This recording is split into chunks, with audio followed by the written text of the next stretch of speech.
Rain hammers the pavement like gunfire as Maya Morrison tears through midnight streets, lungs screaming, blood roaring in her ears. For 3 years, she's been running from a man she thought was her brother, a phantom named Elias Voss who finds her no matter where she hides. Tonight, she crashes through the doors of the Onyx Lounge, desperate for sanctuary. Instead, she walks into a kingdom of predators. At the center stands Ujin, a devastatingly cold mafia king wrapped in charcoal and dragon ink. His dark eyes lock onto hers and the world fractures. He doesn't ask who she is. He says she's late. Then he shatters everything. Maya Morrison never existed. She is the ghost, a legendary thief and assassin who erased her own memories 3 years ago. And Kim Woo-jin? He's her husband. If you want to see how deep this nightmare goes, stay with me until the end. Hit that like button and drop a comment with your city so I can see how far this story travels. The rain came down like violence. Maya Morrison's legs burned as she sprinted through the alley, her soaked jacket slapping against her ribs with every frantic step. Behind her, footsteps echoed, calm, measured, inevitable. Elias was back there somewhere in the dark, tracking her the way he always did, like she was tagged with something she couldn't scrape off her skin. She'd been running for 3 years. 3 goddamn years of fake names and bus station motels and jobs that paid cash. 3 years of looking over her shoulder every time a door opened. And still, he found her. Her breath came in ragged gasps as she burst onto the main street, scanning desperately for anywhere to disappear. The city sprawled around her, neon signs bleeding color across wet concrete, crowds huddled under awnings, taxis spraying water from potholes. Nobody looked at her. Nobody ever looked. A red door materialized between 2 buildings, like an answer to a prayer she'd never spoken. No sign, no bouncer, just polished mahogany and brass hardware that gleamed under the streetlight. Maya didn't think. Thinking got you killed. She grabbed the handle and yanked. The door opened soundlessly. She stumbled inside, chest heaving, and immediately knew she'd made a mistake. The space beyond was wrong. Too quiet. Too elegant. Dark wood paneling absorbed the light from crystal chandeliers that hung like frozen tears. The air smelled like expensive whiskey and something sharper, gunpowder, maybe, or fear. A dozen people scattered throughout the room turned to look at her, their eyes flat and measuring in a way that made her skin crawl. This wasn't a bar. This was a throne room. Jesus, Maya whispered, backing toward the door. Going somewhere? The voice came from her left, smooth, almost bored. Maya's head snapped around. A man stood near the bar, one hand resting casually on the polished surface. He looked like he'd been carved from shadow and spite. Mid-30s, maybe? Sharp cheekbones, black hair swept back from a face that would have been beautiful if it wasn't so completely devoid of warmth. He wore a charcoal suit that probably cost more than every place Maya had lived in the past 3 years combined. Ink crawled up his neck from beneath his collar, dragon scales rendered in black and crimson, the kind of work that took hundreds of hours and hurt like hell. His eyes were darker than the suit. They settled on Maya with the focused intensity of a predator, deciding whether something was prey or competition. "I'm sorry," Maya stammered, hand fumbling for the doorknob behind her. "Wrong place, You're late." Maya froze. "What?" The man tilted his head, studying her like she was a puzzle with missing pieces. "I said you're late. We've been waiting. I don't know what you're talking about." Maya's fingers finally found the brass knob, slick with rain and sweat. She twisted. Nothing happened. The door didn't budge. Someone had locked it behind her. Panic spiked hot and sharp in her chest. She yanked harder, shoulder slamming against the wood. "Let me out. I don't know you. I don't know any of you." "Don't you?" He moved like water, crossing the distance between them before Maya's brain could process the motion. One moment he was at the bar. The next he stood close enough that she could smell cedar and smoke on his skin, close enough that she had to tilt her head back to meet his eyes. "My name is Kim Woo-jin," he said quietly, "and you know exactly who I am." "I don't." Maya's voice came out thin and high. "I swear to God, I don't." "Stop lying to yourself." Ujin reached out slowly, deliberately, and Maya wanted to flinch away, but her body wouldn't cooperate. His fingers brushed the side of her throat, just a whisper of contact, and her pulse jackhammered against his touch. Your heart remembers me even if your head doesn't. You're insane. But even as Maya said it, something flickered at the edge of her awareness. A fragment of recognition that tasted like smoke and salt and something darker. Ujin's mouth curved into something that wasn't quite a smile. 3 years ago, you walked out of my life. You erased yourself so completely that half the criminal underworld thinks you're dead. He leaned closer, his breath warm against her temple. But I knew better. I've been looking for you since the night you vanished, and now you've finally come home. Maya shook her head violently, dislodging his hand. I'm not whoever you think I am. My name is Maya Morrison. I grew up in Ohio. I work at a coffee shop. You grew up in 6 different foster homes across 3 states, Ujin interrupted, his voice flat and factual. You have no living family, no friends who've known you longer than 6 months, no photographs from before 3 years ago, no college transcripts, no employment records that go back further than Seattle. He paused, watching her face. You built Maya Morrison from scratch, and you did an impressive job. Good enough to fool yourself, apparently, but not good enough to erase what you really are. The room tilted. Maya grabbed the doorframe to steady herself, but her hands were shaking too hard to grip properly. Who? Her voice cracked. Who do you think I am? Not think. No. Ujin stepped back, giving her space to breathe, but not enough to run. Your real name is classified even to most of my organization, but the people who fear you call you the Ghost. He gestured to the room around them, the watching faces, the crystal chandeliers, the polished guns visible in shoulder holsters beneath expensive jackets. Welcome to the Onyx Lounge. This is my kingdom, and you, whether you remember it or not, are my queen. Someone laughed, a short, ugly sound from somewhere near the back. Maya's eyes darted to the source. A woman in a white suit jacket leaned against the wall, arms crossed, expression sharp with something that looked like vindictive amusement. She doesn't even recognize you, Jin, the woman said. That's got to sting. Shut up, Su Min. Ujin didn't look away from Maya. She'll remember. Will I? Maya's fear was curdling into anger now, hot and bitter in the back of her throat.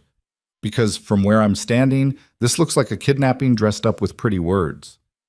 You came here voluntarily. I was running from someone. Elias Voss. Ujin's expression didn't change, but something cold and lethal flickered behind his eyes. Not your brother. Your handler. The man assigned to keep you docile and hidden after you stole information that could destroy every major criminal syndicate on the East Coast. Maya's knees went weak. How do you know about Elias? Because I've spent 3 years dismantling his operation piece by piece, trying to find you. Ujin moved back to the bar and poured 2 fingers of amber liquid into a crystal glass. He kept you close by making you dependent, convinced you that you needed him, that the world was too dangerous without him watching over you. He lifted the glass in a mock toast. Classic manipulation. You would have seen through it immediately if you'd had your memories intact. This is insane. Maya pressed her palms against her temples, trying to stop the room from spinning. People don't just erase their own memories. That's not real. Trauma does it naturally all the time, Ujin said. But you didn't trust trauma to be thorough enough. So you used a combination of hypnotic conditioning and pharmaceutical intervention, wiped yourself clean. He took a slow sip of whiskey. I found the psychiatrist who helped you. He's dead now, but his files were very detailed. You killed him. It wasn't a question. He helped you destroy yourself. What did you expect me to do? Send a thank you card? Maya's stomach lurched. She was going to be sick. She was standing in a room full of criminals, talking to a man who admitted to murder like it was a minor scheduling conflict, and he was telling her that everything she knew about herself was a lie. The door behind her rattled. Someone was trying the handle. Every person in the room tensed. Guns appeared in hands with the fluid efficiency of a choreographed dance. Ujin set down his glass and straightened, his entire demeanor shifting from casual to lethal in the space between heartbeats. Expecting someone? He asked Maya, his voice soft and dangerous. Elias? Maya breathed. He followed me. Good. Ujin buttoned his jacket, smooth and unhurried. I've been wanting to have a conversation with him. The rattling stopped. For 3 seconds, there was absolute silence. Then the door exploded inward in a spray of splinters and smoke. Maya screamed and dove sideways as gunfire erupted through the entryway. People scattered, overturning tables and drawing weapons. Someone grabbed Maya by the arm and hauled her behind the bar. Su Min, her face set in grim determination. "Stay down," the woman hissed. "Unless you remember how to shoot." I can't." "Right. Useless." Su Min pulled a compact pistol from her jacket and rose just enough to return fire over the bar top. Through the chaos and noise, Maya caught glimpses of movement. Men in tactical gear pouring through the shattered doorway, muzzle flashes lighting up the room in strobe light bursts. And Ujin, standing in the center of the carnage like a monument to violence, moving with brutal precision as he put bullets into advancing bodies. He fought like something that had been doing this since before it learned to walk. Every motion was economy itself. No wasted movement, no hesitation, just ruthless, efficient lethality. And watching him, something stirred in Maya's chest. Not fear, recognition. Her hands started shaking for a different reason. "Get the girl!" someone shouted from the entryway. "Voss wants her alive!" Ujin's head snapped around. His eyes found Maya crouched behind the bar, and for just a second, his expression cracked open. Something raw and desperate flashed across his face. Fear, she realized with shock. He was afraid for her. Then it was gone, replaced by cold fury. He moved like a storm, cutting through the tactical team with methodical violence. But there were too many of them. More kept coming through the door, spreading through the room, boxing him in. Su Min cursed and grabbed Maya's shoulder. "Back exit, now." "But he'll be fine." "You won't be if they get their hands on you. Move." They ran. Through a narrow hallway lined with expensive artwork, past closed doors that probably hid things Maya didn't want to imagine, down a flight of stairs that reeked of mildew and old blood. Behind them, gunfire continued to pop and echo like fireworks. The back exit spilled them into an alley choked with dumpsters and rain. Su Min didn't slow down, just grabbed Maya's wrist and hauled her toward a black sedan idling at the curb. "Get in." Maya balked. "I'm not going anywhere with you." "You want to stay and explain to Elias why you're not dead yet?" Su Min yanked open the back door. "Get in." Maya got in. The car peeled away from the curb before she'd even closed the door properly. The driver, a stone-faced man with scars across his knuckles, navigated the wet streets with aggressive efficiency, running lights and taking corners hard enough to slam Maya against the door. "Where are you taking me?" Maya demanded. "Somewhere safe." Su Min was texting rapidly, her face illuminated by the phone's glow. "Ujin will meet us there." "If he's alive." "He's alive." Su Min didn't look up. "He survived worse than a handful of Voss's errand boys." Maya stared out the rain-streaked window, watching the city blur past. Her mind was racing, trying to piece together a coherent picture from fragments that didn't fit. None of this made sense. She wasn't a thief. She wasn't an assassin. She was nobody, just a woman trying to survive, trying to stay invisible, trying to keep Elias from dragging her back to whatever hell he thought she belonged in. Except her hands were steady now. The panic had burned off, leaving behind something colder and sharper. And when she'd watched Ujin fight, something in her chest had responded with the absolute certainty of muscle memory. "How long?" Maya heard herself ask. "How long was I before I erased everything? How long was I the ghost?" Su Min finally looked up from her phone. Her expression was unreadable. 7 years. You were the best we had. Smart, ruthless, impossible to catch." She paused. "And Wu Jin was obsessed with you from the first moment he saw you work." "That doesn't sound romantic. That sounds possessive." "Same thing in his world." Su Min's mouth twitched. "You didn't seem to mind. You married him." Maya's throat closed. "That's not... There's no way..." "There's a marriage certificate filed under your real name, witnessed by 5 members of the Syndicate Council and signed in your blood." Su Min shrugged. "Dramatic, but effective. Nobody questioned that you belonged to each other after that." The car slowed, pulling into an underground parking garage. Motion sensor lights flickered on overhead, casting everything in harsh fluorescent white. The driver parked in a space near a service elevator and killed the engine. "Where are we?" Maya asked. One of Ujin's properties. Sumin opened her door. The penthouse, where you used to live. The elevator ride was silent and endless. Maya watched the numbers climb, 22, 23, 24, and tried to breathe through the growing tightness in her chest. When the doors finally opened, she stepped into a space that felt like walking into someone else's dream. Floor-to-ceiling windows overlooked the city, rain streaming down the glass in rivulets that caught and fractured the lights below. The furnishings were sparse but expensive, low-slung furniture in black leather and steel, artwork that probably cost more than Maya earned in a year, a kitchen done in white marble and chrome. And photographs. So many photographs. Maya moved toward them like a sleepwalker, her feet carrying her without conscious thought. They covered one entire wall, dozens of frames in various sizes, all showing the same two people, her and Ujin. Her breath caught. The woman in the photographs looked like her. Same dark hair, same angular features, same small scar above her left eyebrow, but she moved differently. Confident and dangerous, always touching Ujin like she owned him. And he looked at her like she was the only thing in the world worth seeing. You took most of these, Sumin said from behind her. You had a thing for photography. Said it was the only way you could prove to yourself that something good was real. Maya's hands were shaking again. She reached out and touched one of the frames, a candid shot of Ujin asleep on a couch, vulnerable in a way that felt almost obscene to witness. The woman who took this photograph had loved him, that much was obvious. But Maya didn't remember any of it. Why? The word came out broken. Why would I erase this? Because you found something you weren't supposed to find. A new voice, rough with exhaustion. Maya spun around. Ujin stood in the elevator doorway, jacket gone, white shirt torn and splattered with blood. He looked like he'd walked through a war, but his eyes were steady and completely focused on her face. You're hurt, Maya said before she could stop herself. I've had worse. He moved into the room, limping slightly. We need to talk. About what? About how you're apparently my husband? About how I supposedly erased my entire life? Maya's voice rose. About how nothing I remember is real? About why you did it.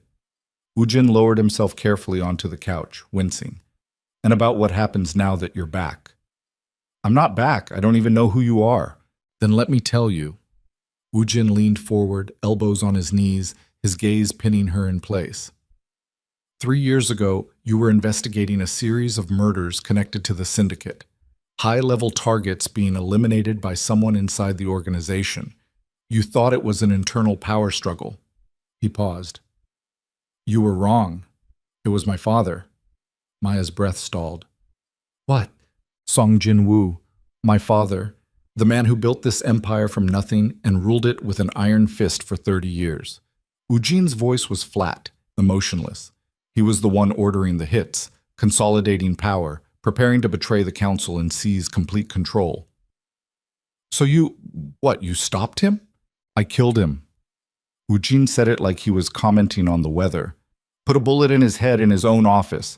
But before I did, you gathered evidence. Recordings, financial records, proof of every murder and every betrayal. You were going to use it to keep me safe from retaliation. I don't understand. The council would have executed me for killing my father. Patricide violates every code we have. But you knew that if they saw the evidence, if they understood what he'd been planning, they might let me live. Ujin's hands curled into fists. You were going to trade the information for my life, and then you found out the cost. Maya's mouth went dry. What cost? The council agreed to spare me, on the condition that you become their insurance policy. Ujin's voice dropped to something barely above a whisper. They wanted an heir, someone they could control, someone bound to the syndicate by blood and biology. They wanted me to... Maya couldn't finish the sentence. Bear children for the organization, raise the next generation of leadership under their supervision, become property. Ujin stood abruptly, crossing to the windows. You negotiated for 3 days, tried every angle, but they wouldn't budge. Either you agreed or I died. So I agreed. You smiled, said yes, signed the contract. Ujin pressed his palm against the glass. And then you vanished, Wiped yourself so completely that not even I could find you, because you knew that if you stayed, you'd have no choice but to honor the agreement. The room was spinning again. Maya grabbed the back of a chair to steady herself. That's why I erased everything? To escape a forced pregnancy contract? To escape being reduced to a womb with a pulse? Ujin turned to look at her, and the expression on his face was devastating. You chose oblivion over submission, and I have spent every day since trying to decide if I'm angry at you for leaving or grateful that you loved yourself enough to run. Maya's vision blurred. She wasn't crying. She didn't cry anymore, hadn't in years, but her eyes burned anyway. If all that's true, why bring me back? Why not just let me disappear? Because they know you're still alive. Ujin crossed the room in 3 long strides, stopping close enough that Maya could see the exhaustion carved into his face. The council started putting pieces together 6 months ago. They realized that the ghost didn't die. She just went underground. And now they want what they paid for. I never took their money. They spared my life. That's payment enough in their accounting. His hand lifted, hovering near her face, but not quite touching. Elias works for them. He's been keeping you contained while they decided how to retrieve you without triggering whatever dead man's switch you left behind. I don't have a... Maya stopped. Do I? I don't know. You didn't tell me. You didn't tell anyone. Ujin's voice roughened. That's what's keeping you alive right now. The council thinks you have insurance, proof of their crimes set to automatically release if anything happens to you. They're afraid to kill you, but they will take you back and they will force you to fulfill that contract unless we find another solution. What solution? Maya demanded. What exactly do you expect me to do? I can't even remember being this person you're talking about. Then we make you remember.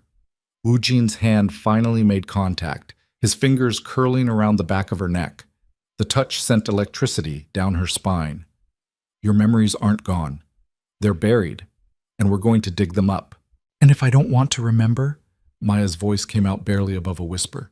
If I'd rather stay Maya Morrison and let the ghost stay dead? That's not an option anymore.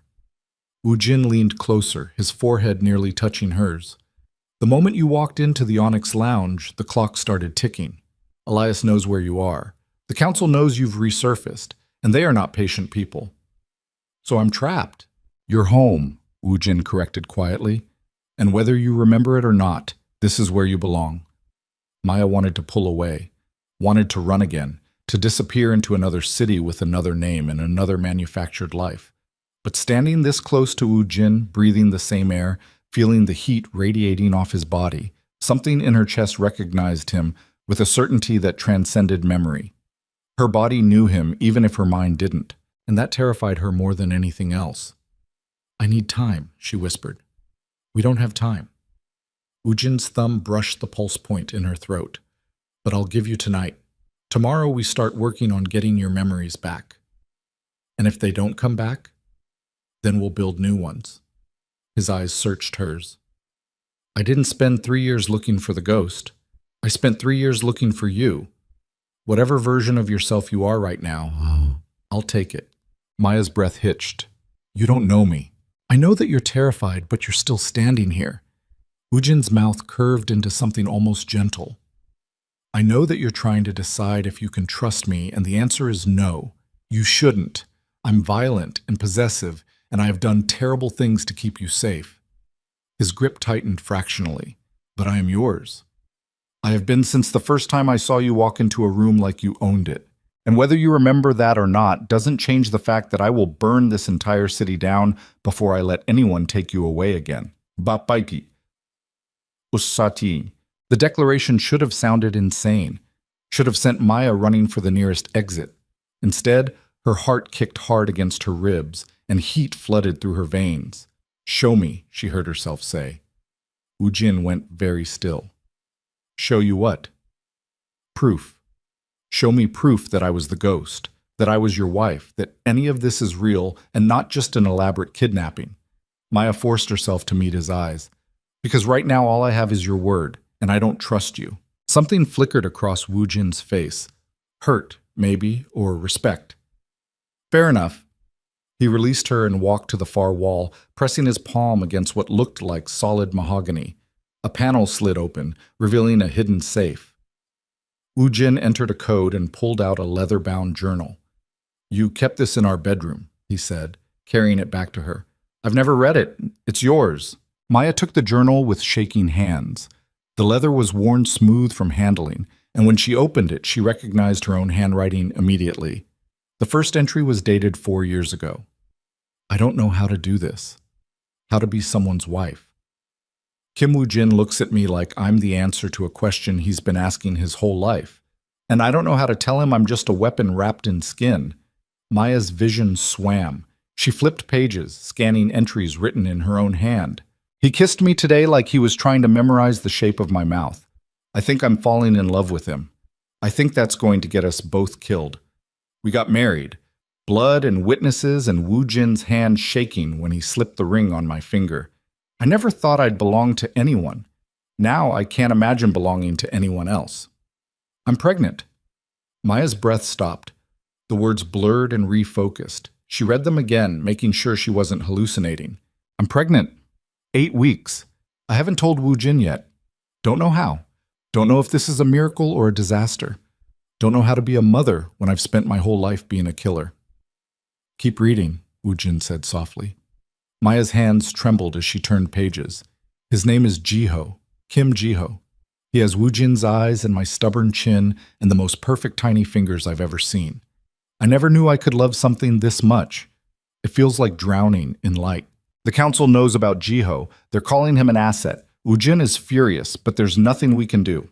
They own us now. I found the evidence about Woo-jin's father. I wish I hadn't. They want me to bear heirs. Multiple children. They want to control the bloodline. I said yes because what choice did I have? But I'm going to disappear. I'm going to take Jiho and run and erase myself so thoroughly that not even Woo-jin can find me. I can't do it. I can't take Jiho. Woo-jin will protect him better than I ever could. But I'm leaving instructions. Hiding him. If I can't remember who I am, they can't use me to hurt him. This is the last entry. Tomorrow, I erase everything. I'm sorry, Woo-jin. I'm sorry I'm not strong enough to stay. But I love you. And I love our son. And that's why I have to forget you both exist." Maya closed the journal, her entire body shaking. "I have a son." "Had." Woo-jin's voice was rough. "The night you disappeared, Jiho vanished too. You hid him somewhere before you wiped your memory. I've been looking for him for 3 years." "Where is he?" Maya's voice came out strangled. "Where's my son?" "I don't know. You're the only one who does." Ujin moved closer, his expression urgent. "That's why we need your memories back. Jiho is out there somewhere, probably in foster care or with a family who has no idea who he really is. And every day he's gone is another day he's vulnerable." Maya's knees buckled. She sat down hard on the nearest chair, the journal clutched against her chest. A son. She had a son. A little boy she'd loved enough to hide, loved enough to forget, loved enough to sacrifice everything for, and she couldn't remember his face. "How old?" she whispered. "How old would he be now?" "Almost 4. Ujin crouched in front of her, his hands on her knees. "Maya, we need to find him, before the council does." "They're looking for him too?" "They've always been looking. A child with syndicate blood is valuable leverage." His grip tightened. "If they find him first—" "Don't!" Maya cut him off, her voice sharp. "Don't finish that sentence." They stared at each other in silence. Maya's mind was reeling, trying to process information that felt both foreign and intimately familiar. Somewhere out there was a child who belonged to her. A piece of her heart walking around in the world, unprotected and unaware of the danger stalking him. The ghost might be dormant, but Maya's maternal instincts were very much awake. "How do we get my memories back?" she asked. Ujin's expression shifted, relief and determination flooding his features. "There's a specialist, someone who works with trauma-induced amnesia and psychological conditioning. She's not cheap and she's not gentle, but she's effective. Set it up." "Maya? Set it up," she repeated, harder this time. "I want my memories back. I want to know who I was, and I want to find my son." Ujin stood slowly, studying her face like he was trying to memorize it. "This won't be easy. Recovering suppressed memories is painful. Sometimes the mind buried things for good reasons. I don't care. Maya rose to face him, the journal still pressed against her chest. You said I chose oblivion over submission. Well, I'm choosing to fight now, whatever it takes. For the first time since she'd walked into the Onyx Lounge, Ujin smiled. It was a small, fierce thing, barely more than a curve of his mouth, but it transformed his entire face. There she is, he murmured. There's my ghost. Maya didn't correct him, because standing in this penthouse, holding proof of a life she'd deliberately forgotten, she could feel something stirring beneath her skin, something cold and sharp and absolutely lethal. The ghost wasn't dead, she was just sleeping, and Maya was about to wake her up. The specialist arrived at dawn. Maya stood by the windows watching the sun bleed orange across the skyline, her reflection ghosting back at her in the glass. She hadn't slept. Every time she closed her eyes, fragments of the journal entries replayed in her mind, words written in her own handwriting about a child she couldn't remember, a man she supposedly loved, a life she'd deliberately destroyed. Behind her, Ujin moved through the penthouse with quiet efficiency, setting up the living room for what he kept calling the session. Maya didn't ask what that meant. She wasn't sure she wanted to know. She's here, Sumin announced from the elevator, her voice clipped and professional. The woman who stepped into the penthouse looked nothing like Maya expected. Mid-50s maybe, with silver hair cut brutally short and eyes that assessed everything with clinical detachment. She wore a charcoal pantsuit and carried a leather medical bag that had seen better days. Dr. Kang, Ujin said, not quite warm, but not hostile either. Thank you for coming on short notice. You paid enough to make it worth my time. Dr. Kang's gaze swept the room before landing on Maya. You're the patient. It wasn't a question. I guess so, Maya said. Don't guess. Either you want your memories back or you don't. Dr. Kang set her bag on the coffee table and began pulling out equipment. Syringes, vials of clear liquid, electrodes, a tablet computer. This process isn't comfortable. If you're not committed, we're wasting everyone's time. Maya's jaw tightened. I'm committed. Good, Dr. Kang gestured to the couch. Sit. We'll start with baseline cognitive assessment and then move into chemical retrieval. Chemical what? I'm going to give you a combination of drugs that will lower your psychological defenses and make suppressed memories more accessible. Dr. Kang pulled on latex gloves with practiced efficiency. You'll experience disorientation, emotional volatility, and possibly hallucinations. The goal is to break down the barriers you constructed and force your subconscious to surface buried information. Maya looked at Ujin. This is safe? Safe is relative, Ujin said carefully.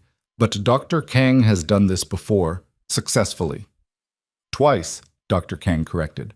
I've successfully recovered artificially suppressed memories twice. 3 other patients had psychotic breaks and needed to be institutionalized. She met Maya's eyes without flinching. Still committed?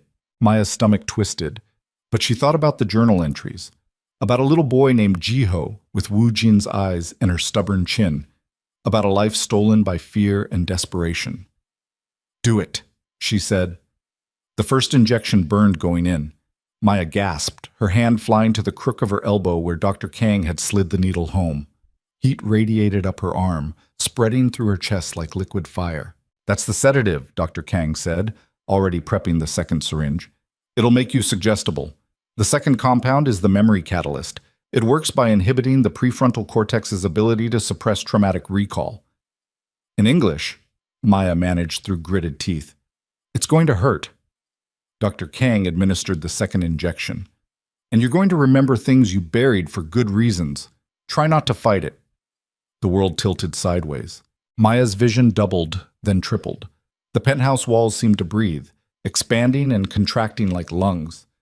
She could hear her heartbeat thundering in her ears, too loud, too fast. Ujin, she heard herself say, but the words came out slurred and wrong.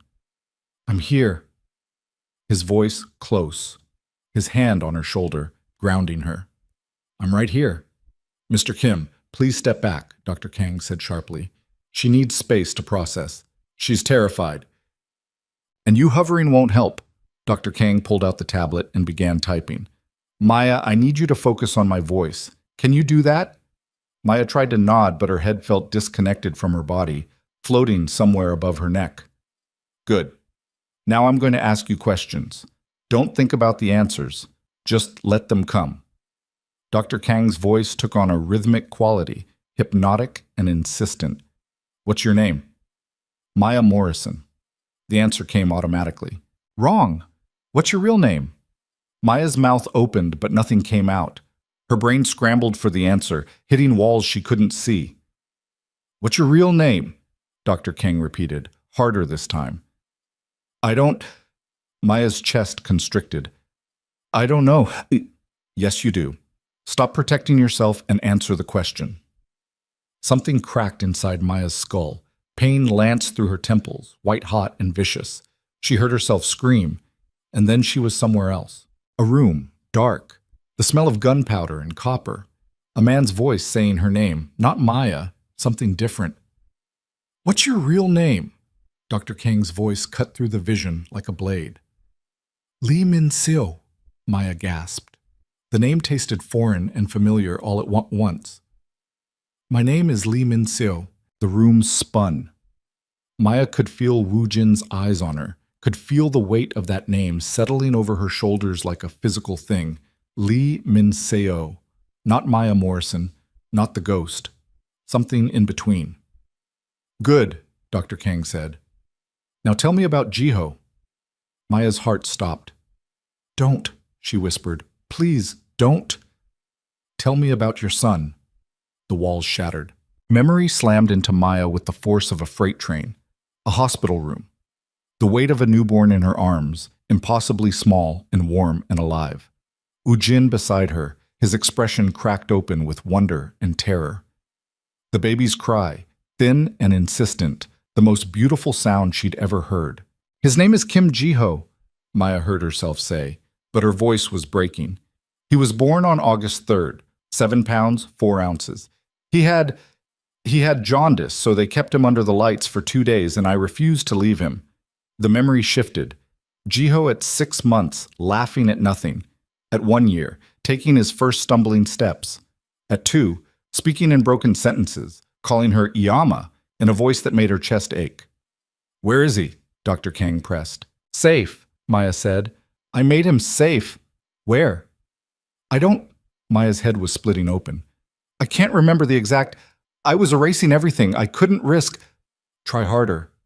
I'm trying. Maya's vision blurred with tears she didn't remember starting. I left him with someone I trusted, someone outside the syndicate. I gave them money and new identities, and I told them to run... Who? Maya's mind reached for the answer and hit nothing but static. I don't know. I blocked it out.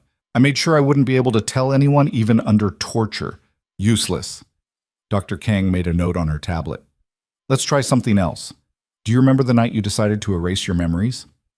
Maya didn't want to remember. Could feel her subconscious throwing up barriers, trying to protect her from whatever came next. But the drugs were stronger than her fear. The memory surfaced like a corpse rising from deep water. She was in this penthouse 3 years ago. Ujin was at a council meeting. Jiho was asleep in his nursery down the hall. And Maya was standing in the bathroom, staring at a pregnancy test with 2 blue lines. Pregnant again. Just like the council wanted. Just like the contract demanded. Her hands shook as she wrapped the test in tissue and shoved it to the bottom of the trash. She couldn't do this. Couldn't bring another child into this nightmare. Couldn't let them turn her into breeding stock. She had 2 choices. Honor the contract or disappear. Maya chose disappearance. I called Dr. Nam that night, Maya whispered, the words dragging themselves out of her throat. The psychiatrist. I told him I needed emergency memory suppression. He said it was dangerous. I said I didn't care. What happened next? I went to Jiho's room.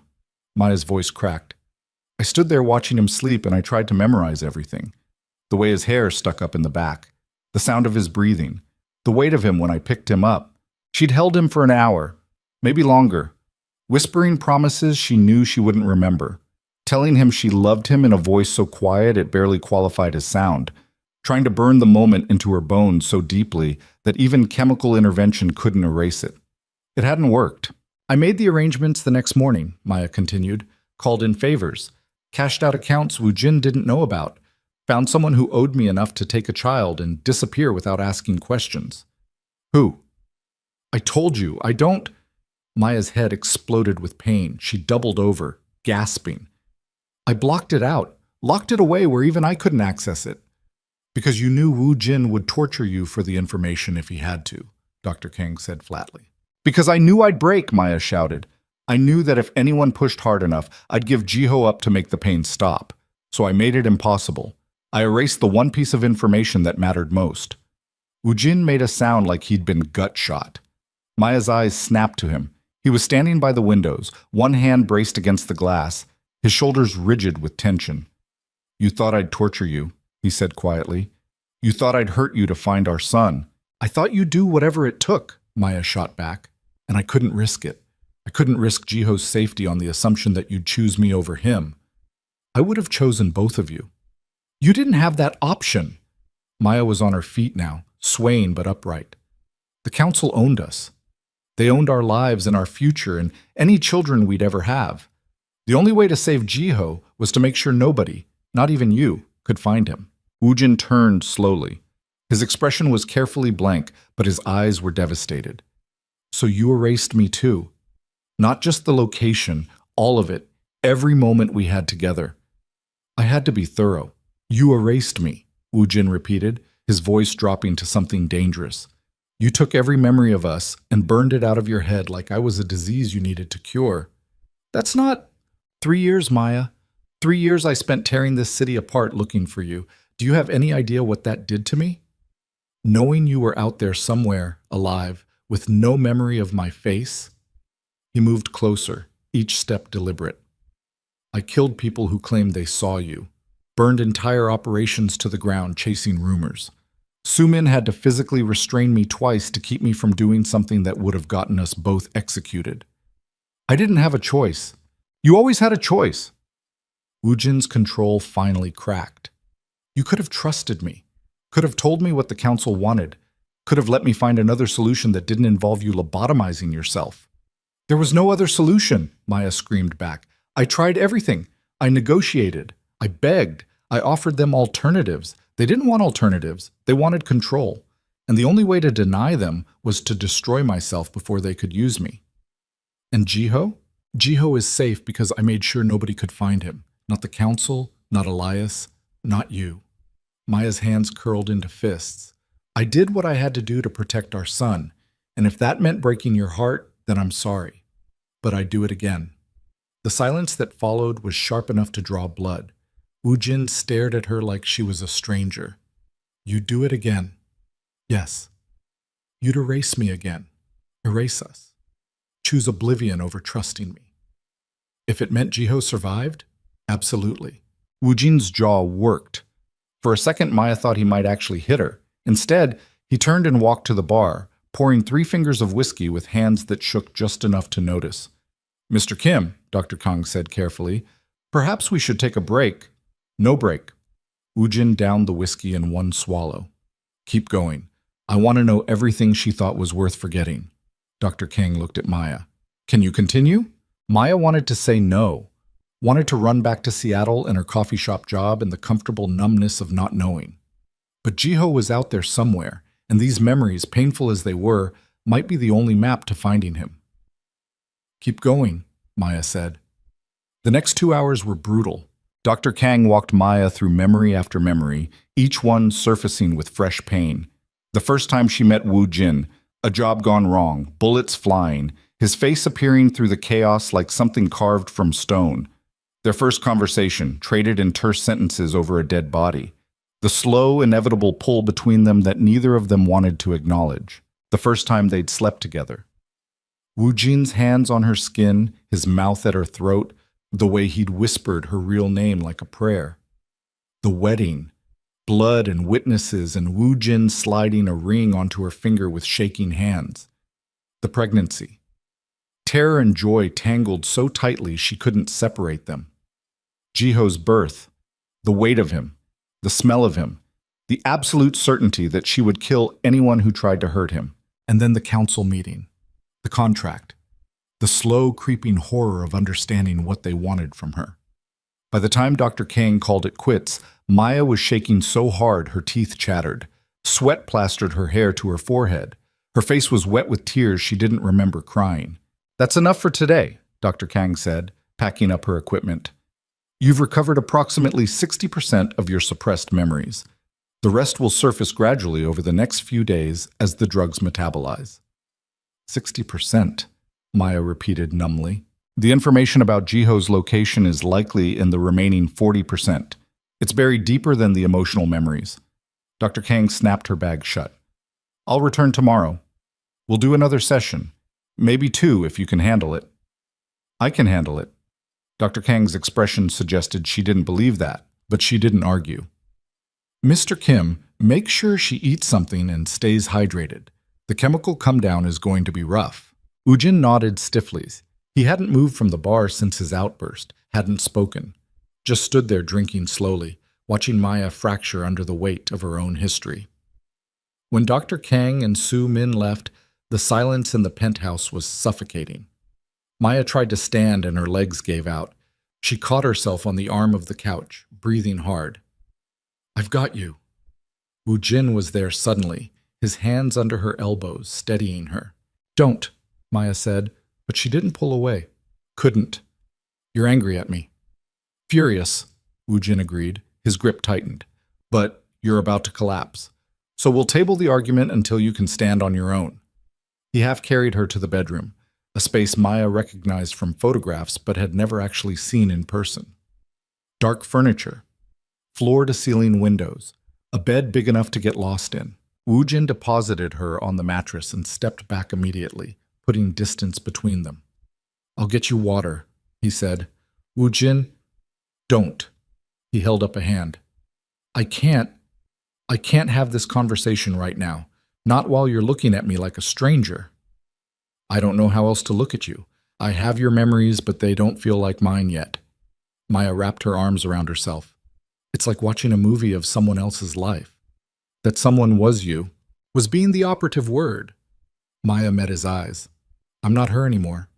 The woman you married died 3 years ago when she walked into Dr. Nam's office. I'm what's left." Ujin's expression went very still. "Are you saying this was pointless? That even if we recover all your memories, you're not coming back?" "I don't know what I'm saying." Maya's voice broke. "I don't know who I am. I'm not Maya Morrison anymore, but I'm not Lee Min-seo either. I'm something in between and I don't know how to—" She stopped because Ujin was moving again, crossing the room in 3 long strides. He grabbed her face between his hands, forcing her to look at him. "Listen to me," he said, his voice rough. "I don't care what name you use. I don't care if you remember everything or nothing. The woman I married made impossible choices under unbearable circumstances. She protected our son the only way she knew how. And if that meant erasing herself, then she was braver than I ever gave her credit for. You said you were furious. I am. I'm furious that you didn't trust me. Furious that you thought torture was more likely than partnership. Furious that you chose to destroy yourself rather than let me help carry the weight." Ujin's thumbs brushed her cheekbones. "But I understand why you did it, and I will spend the rest of my life proving that you can trust me, that you don't have to face impossible choices alone anymore." Maya's breath hitched. "What if I can't find him? What if the memories don't come back and Jiho is just gone?" "Then we find another way." Ujin pressed his forehead to hers. "But we find it together. No more running. No more erasing yourself to solve problems. You and me. Partners." "I don't know how to be your partner. I barely know you." "Oh, so we start over." Ujin pulled back just enough to meet her eyes. "Hi, my name is Kim Woo-jin. I'm a criminal with control issues and a violent temper. I make terrible decisions when I'm scared, and I'm absolutely obsessed with you in ways that probably aren't healthy. But I will protect you with everything I have, and I will never, ever ask you to be something you're not." Despite everything, Maya felt her mouth twitch. "That's a terrible introduction. I'm a terrible person." Ujin's hand slid to her shoulders. "Your turn." Maya took a shaky breath. "My name is... I don't actually know anymore. I have memories of being Lee Min-seo, but I've lived as Maya Morrison for 3 years. So I guess I'm both, or neither." She swallowed hard. "I'm terrified all the time. I don't trust easily. I apparently have a son I can't remember clearly, and a husband I forgot I married, and I'm so tired of running I could scream. Then stop running. Ujin said it like it was simple, like she could just decide to stand her ground and everything would be fine. Maybe it was that simple.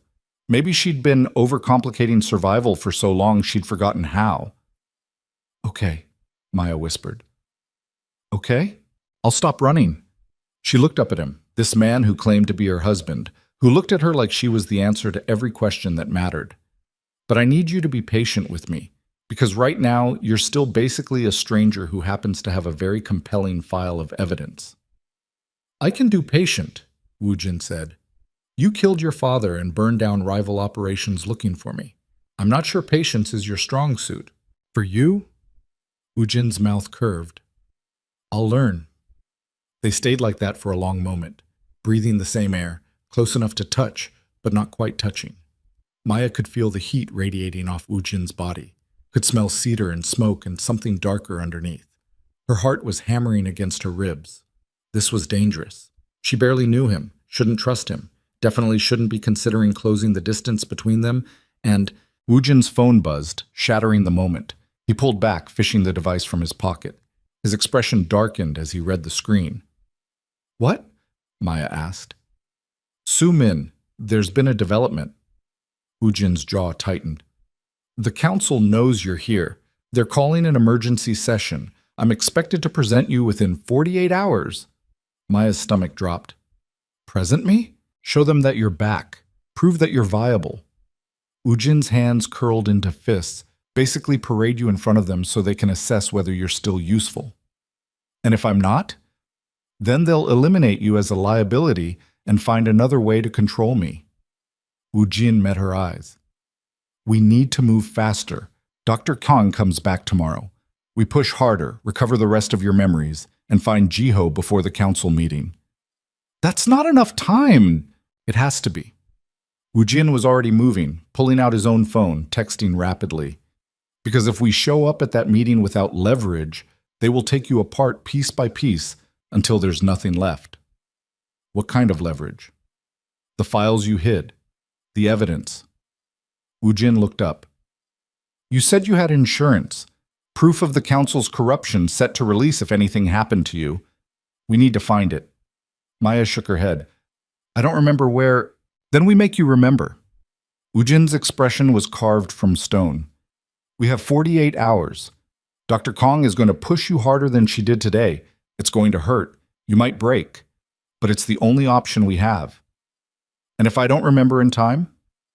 Ujin was quiet for a long moment. Then I buy us more time the only way I know how. Which is, violence. He said it simply, like commenting on the weather. I'll kill anyone who tries to take you before you're ready. Council members, enforcers, Elias if he shows his face. I'll turn this into a war if that's what it takes. That'll get you killed? Probably. Ujin crossed to her, tilting her chin up with one finger. But I told you already. I will burn the city down before I let them have you.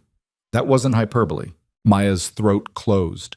This man was offering to die for her, was promising violence and chaos and scorched earth, all to buy her time to remember a life she'd deliberately forgotten.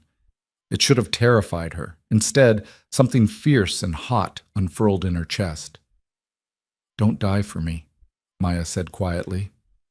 Live for me. Help me find our son, and then help me destroy the people who made us choose between love and survival in the first place. Ujin's eyes flashed. Is that what you want? Revenge?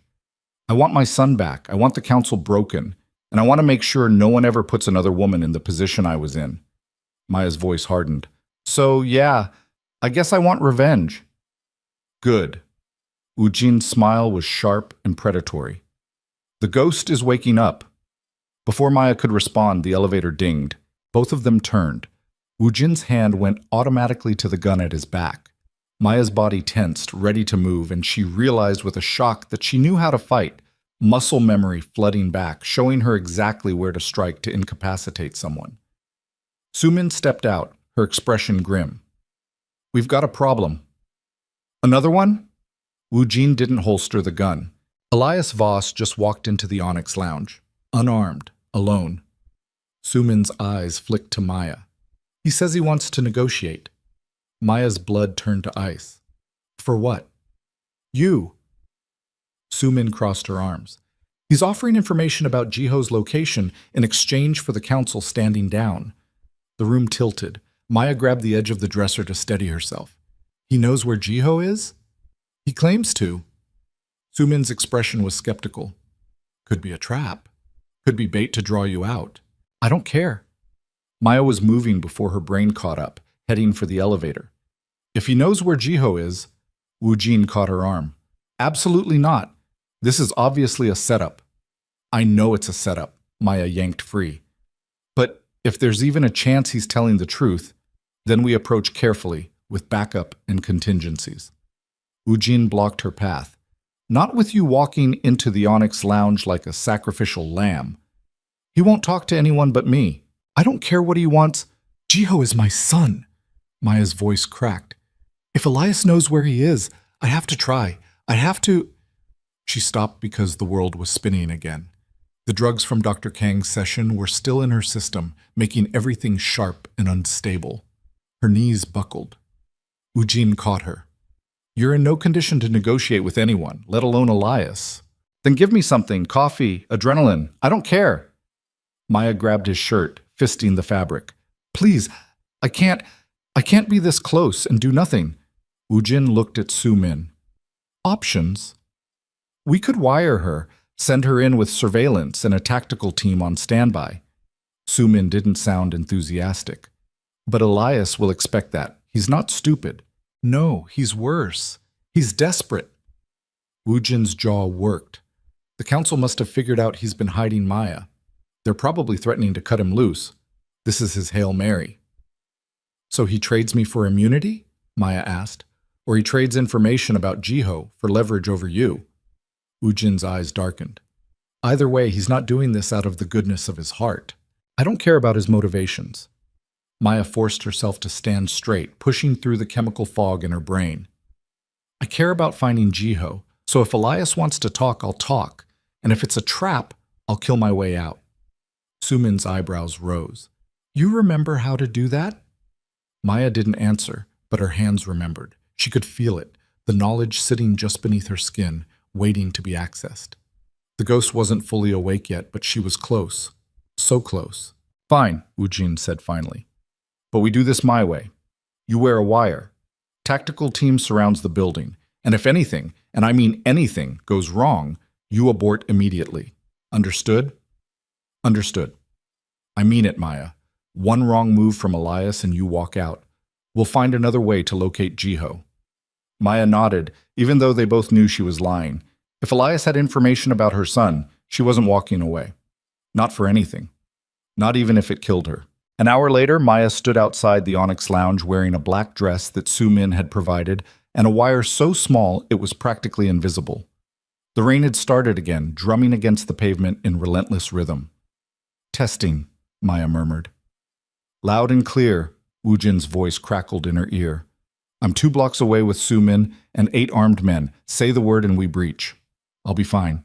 You'd better be. Ujin paused. And Maya? Don't trust anything Elias says. He's a liar and a manipulator. That's what he does. I know. Maya took a breath and pushed open the red door. The Onyx Lounge looked different in the daytime. Less elegant, more stark. The chandeliers were dark. The polished wood showed scuff marks and water stains. And sitting at the bar like he owned the place was Elias Voss. He looked exactly how Maya remembered from her 3 years as Maya Morrison. Mid-40s, graying at the temples, wearing a cheap suit and an expression of paternal concern. The man who'd played the role of protective older brother so convincingly that Maya had actually trusted him. Now she knew better. Maya, Elias said, standing. Or should I call you Min Seo now? I hear you've been recovering your memories. Call me whatever you want. Maya stayed near the door, keeping distance between them. Sumin said you wanted to negotiate. Straight to business. I like it. Elias gestured to the bar. Drink? Information. That's what I came for. Elias sighed. You used to be friendlier. I used to think you were my brother. Maya's voice could have cut glass. Things change when you find out someone's been lying to you for 3 years. I was protecting you. You were keeping me contained. Maya took a step closer. On the council's orders, so they could decide what to do with me once they figured out I was still alive. Can you blame them? You stole classified information and vanished. They needed assurance you wouldn't release it. Elias spread his hands. I volunteered to monitor you, keep you safe and unaware. Seemed kinder than the alternative. The alternative being? Immediate execution. Elias said it casually. So yes, Maya, I lied to you. I manipulated you. I kept you dependent and scared, but I also kept you breathing. You're welcome. Maya's hands curled into fists. You said you have information about Jiho. Ah, the boy. Elias tilted his head. Yes, I know where he is. Have since the night you hit him. Maya's heart stopped. You've known for 3 years? I've known since the beginning. Did you really think you could move a child without anyone noticing? Elias's smile was patronizing. I'm good at my job, Maya. I tracked down everyone you contacted in the weeks before your memory wipe. Found the couple you gave him to. Made sure they stayed off the grid. Why? The word came out strangled. Why would you help me hide him? Because the council wanted him as leverage over Ujin, and I thought that was unnecessarily cruel. Elias shrugged. Call it a momentary lapse in judgment. Or maybe I actually cared about you. Hard to say. Bullshit. Maya's voice shook. You don't care about anyone, so what's the real reason? Elias's expression flickered, just for a second, and Maya saw something underneath. Fear. The council is cleaning house, Elias said quietly, eliminating anyone who might pose a threat. I'm on that list, along with you, Ujin, and anyone else who knows too much. He met her eyes. I need insurance, and Jiho is valuable insurance. You son of a... Save the outrage. This is business. Elias pulled out his phone and tapped the screen. I'll give you Jiho's location, but in exchange, you and Wu Jin convince the council to grant me immunity and a clean exit from the organization. Maya wanted to rip his throat out. And if we refuse? Then Jiho stays hidden, and the next person who finds him might not be as benevolent as I've been. Elias's smile was cold. Your choice, Maya. Your son's safety in exchange for mine. That's not a choice. That's extortion. Welcome to my world. Elias put his phone away. I need an answer in the next 60 seconds. After that, the offer expires and I disappear. Permanently. Maya's mind raced. She could feel Wu Jin in her ear, telling her to walk away, to not give in to Elias's demands. But all she could think about was Jiho. A little boy who'd spent 3 years away from his real family because she'd been too scared to keep him safe any other way. Fine, Maya heard herself say. Give me the location and I'll talk to Ujin about your immunity. Talk to him? Elias laughed. That's not good enough. I need a guarantee. I can't give you a guarantee. Then no deal. Elias turned toward the door. Wait, Maya's voice cracked. Please, he's my son. I'll do whatever you want, just please tell me where he is. Elias stopped, turned back. His expression was almost sympathetic. You really don't remember, do you? He said softly. The ghost would never have begged. She would have put a knife in my throat and tortured the information out of me. I'm not the ghost anymore. No. You're softer. Weaker. Elias studied her face. Which is why this is going to hurt. He pulled a gun. Maya's body moved before her brain caught up, diving sideways, grabbing a chair, hurling it at Elias's head. The chair connected with a satisfying crack. Elias stumbled, the gun clattering to the floor. Maya lunged for it. Elias caught her ankle and yanked. She went down hard, her chin cracking against the polished wood. Stars exploded across her vision. Hands grabbed her arms, hauling her upright. More men. At least 4 of them, materializing from the shadows. Breach now, Maya shouted. Ujin, breach! Someone hit her across the face. Her head snapped sideways and blood filled her mouth. Sorry, Maya, Elias said, sounding genuinely regretful. But I can't let you walk out of here. The council wants you, and I need to deliver. Gunfire erupted from outside. Ujin and his team coming in hot. Glass shattered. Someone screamed. Maya's training, memories she didn't fully have yet, took over. She twisted in her captor's grip, brought her elbow back into his solar plexus, felt something crack. He released her. She dropped low, swept his legs, grabbed the fallen gun. Two more men rushed her. She shot the first one in the kneecap. The second got close enough to grab her wrist. She headbutted him, feeling cartilage crunch, and shot him in the foot. Elias was running for the back exit. Maya chased him. Her body knew how to do this, knew how to move through chaos, how to track a target, how to kill without hesitation. The ghost was waking up with every step. She caught Elias in the hallway, slamming him face first into the wall. The gun pressed against the base of his skull. "Where's Jiho?" she demanded. "You'll never find him without me." Maya cocked the hammer. Wrong answer. "Jesus, okay. Elias's voice pitched high with panic. "Foster family, Portland. Couple named Anderson. I have the address in my phone." The back of Maya's head exploded with pain. She went down, the gun flying from her grip. Her vision grayed at the edges. Someone was standing over her, a woman in tactical gear, holding a baton. "Secure her," the woman said. "The council wants her alive." Maya tried to move, but her body wouldn't cooperate. Blood ran warm down the back of her neck. She could hear Ujin shouting somewhere close, could hear more gunfire. "Ujin?" she managed. Hands grabbed her, zip-tying her wrists. Someone jabbed a needle into her arm. Whatever they injected hit fast, heat and numbness spreading through her veins. "Sleep tight, ghost," Elias said from somewhere above her. "When you wake up, you'll wish you'd stayed forgotten." The world went dark. Maya woke to the smell of bleach and blood. Her head throbbed with each heartbeat, pain radiating from the base of her skull in vicious waves. She tried to move and discovered her wrists were zip-tied to a metal chair. Her ankles, too. The zip ties cut into skin already raw and bleeding. She forced her eyes open. The room swam into focus slowly. Concrete walls, fluorescent lights buzzing overhead, a drain in the center of the floor. An interrogation room. Or a kill room. Hard to tell the difference. The door opened. Maya's head snapped up, sending fresh agony through her temples. A man entered. Expensive suit, salt and pepper hair, the kind of face that looked trustworthy until you noticed the eyes. Cold, calculating, dead inside. "Lee Min Seo," the man said, his voice smooth as silk. "Or do you prefer Maya Morrison? I confess I'm uncertain which name you're currently using." Maya said nothing. Her tongue felt thick and clumsy from whatever they'd injected her with. "Allow me to introduce myself. I'm Park Jae-sung, head of the Syndicate Council." He pulled up a folding chair and sat directly in front of her, close enough that their knees almost touched. "We've been looking for you for quite some time. Where's Ujin?" Maya's voice came out ragged. "Your husband is currently being detained in a separate location. He killed 4 of my men trying to reach you during the extraction. Very romantic. Also very stupid." Park's smile didn't reach his eyes. "But we'll address his disciplinary issues after we've resolved yours." Maya's pulse kicked hard. "If you hurt him?" "You'll what?" Park leaned forward. "You're zip-tied to a chair in a basement with no weapons and no backup. Your threats carry very little weight at the moment." He wasn't wrong.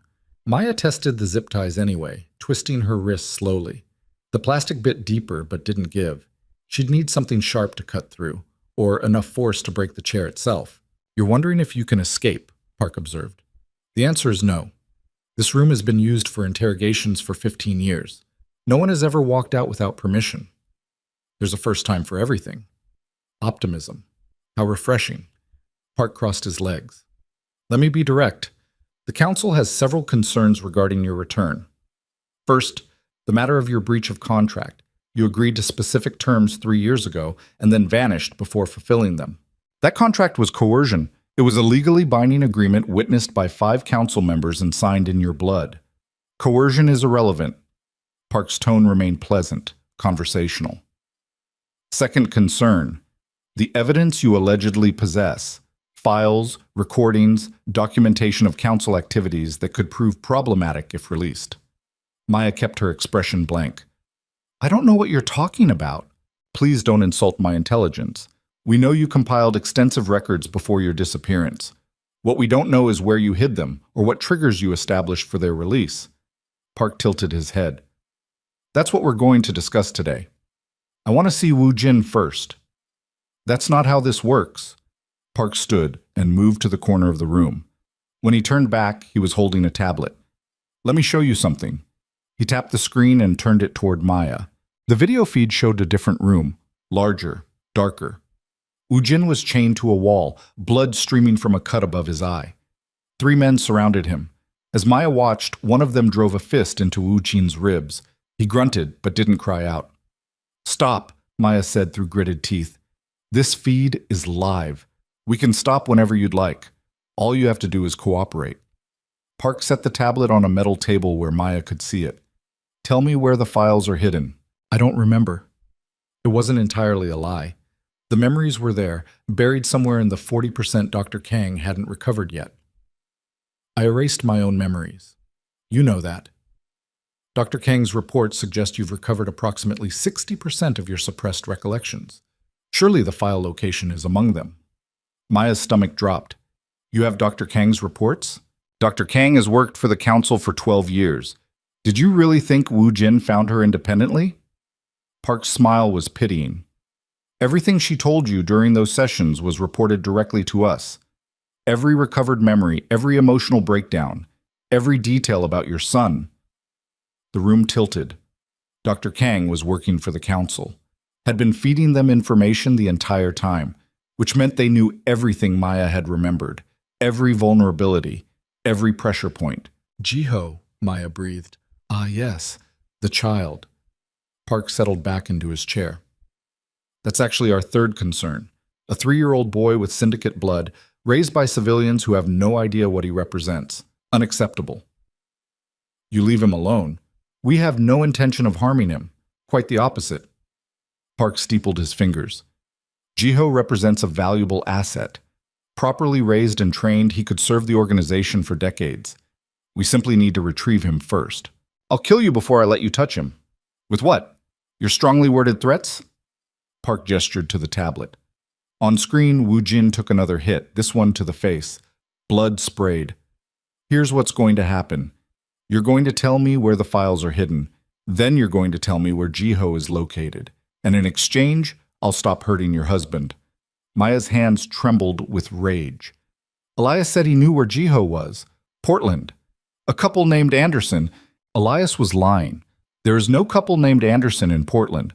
There's no record of any adoption or foster placement matching Jiho's description. Park's expression remained neutral.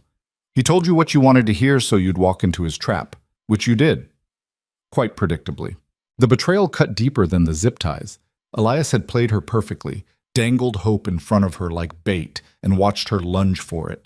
And she'd been so desperate to find Jiho that she'd ignored every warning sign. "You have 1 hour to provide the information we need," Park said, standing. "After that, we start removing parts of Wu Jin. Fingers first, then toes, then more essential pieces." He moved toward the door. "I'll leave you with the video feed so you can watch. Motivation tends to improve with visual aids." "Wait." The door closed with a hollow clang. Maya was alone with nothing but the tablet and the sound of Wu Jin being beaten. She forced herself to think, to push past the panic and focus. The zip ties were standard law enforcement issue. Tough, but not indestructible. If she could generate enough friction, create enough heat, she might be able to melt through the plastic. Or if she could tip the chair, use the edge of something to saw through. The door opened again. Maya's head jerked up, expecting Park. Instead, a woman entered. 50s, severe features, wearing a white coat that had seen better days. "Dr. Kang." "You," Maya snarled. "You sold me out. I provided medical services in exchange for payment. That's not betrayal. That's employment." Dr. Kang set down a leather medical bag and pulled out a syringe. "Mr. Park asked me to accelerate your memory recovery. This will be significantly more aggressive than our previous sessions." "Don't touch me." Dr. Kang ignored her, swabbing Maya's arm with alcohol. "The compound I'm administering bypasses your psychological defenses entirely. You'll experience total recall of all suppressed memories simultaneously. It's extraordinarily painful and carries a high risk of permanent psychological damage, but it will give us the information we need." "You can't just—" The needle slid home. Fire exploded through Maya's veins. She screamed, couldn't help it. Her entire nervous system lit up like she'd been doused in gasoline and ignited. Every suppressed memory came roaring back at once. a lifetime of violence and fear and desperate love crashing over her in waves. She saw everything. The night she met Ujin. Not just fragments, the whole thing. She'd been hired to kill a rival syndicate lieutenant, had tracked him to an underground card game and waited for the right moment.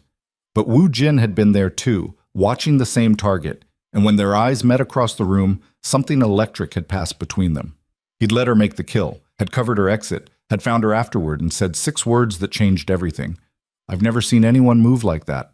They'd become partners, then lovers, then something more dangerous than either label could contain. The memories kept coming.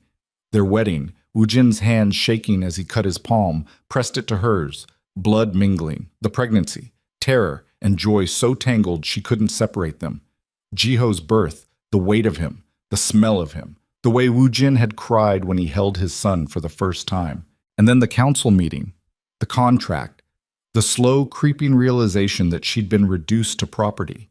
She'd spent 3 days trying to find another option, had called in every favor, threatened every contact, begged people she'd never begged before. Nothing worked. The council wanted heirs and they wanted control, and they were willing to destroy Ujin to get both. So Maya had made a plan.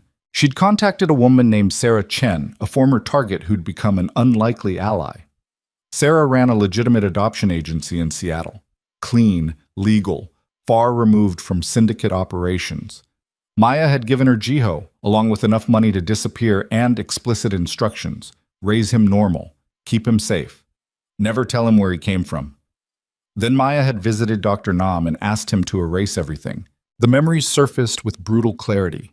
Sarah's address, the adoption agency's name, the fake documents Maya had created, the account number for the trust fund she'd established.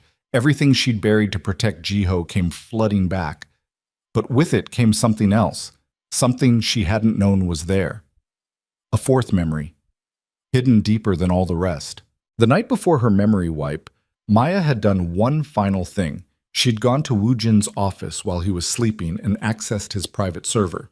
Had copied every file the council had ever created, financial records, assassination orders, blackmail material, proof of corruption going back 30 years. Then she'd encrypted it all and uploaded it to a dozen different servers scattered across the globe, each one set with a dead man's switch. If she didn't check in every 6 months using a specific code, the files would automatically release to law enforcement agencies worldwide. But the code wasn't in her head. She'd tattooed it on her body. Maya's eyes flew open. Dr. Kang was standing over her, watching with clinical detachment as Maya convulsed in the chair. "Where?" Dr. Kang asked. "Where are the files?" Maya's vision was blurring, tears and sweat running into her eyes. But she forced herself to focus, to understand what she'd just remembered. The code was tattooed on her left rib cage, small numbers hidden among a larger design, a dragon that matched Ujin's, proof of their bond.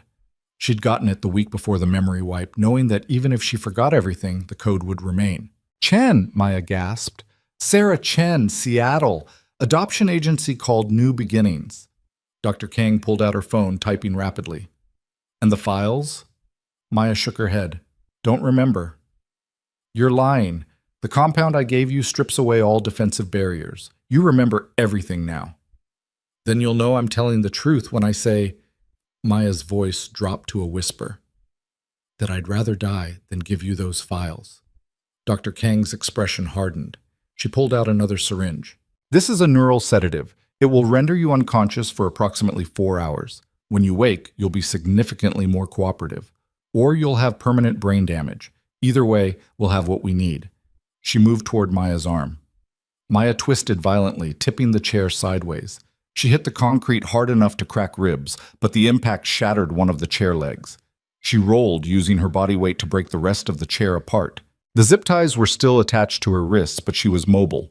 Dr. Kang lunged with the syringe. Maya caught her wrist, twisted, heard bone snap. Dr. Kang screamed. The syringe clattered to the floor. Maya grabbed it with zip-tied hands and drove it into Dr. Kang's thigh, pressing the plunger. The doctor went down in seconds. Maya didn't wait to watch.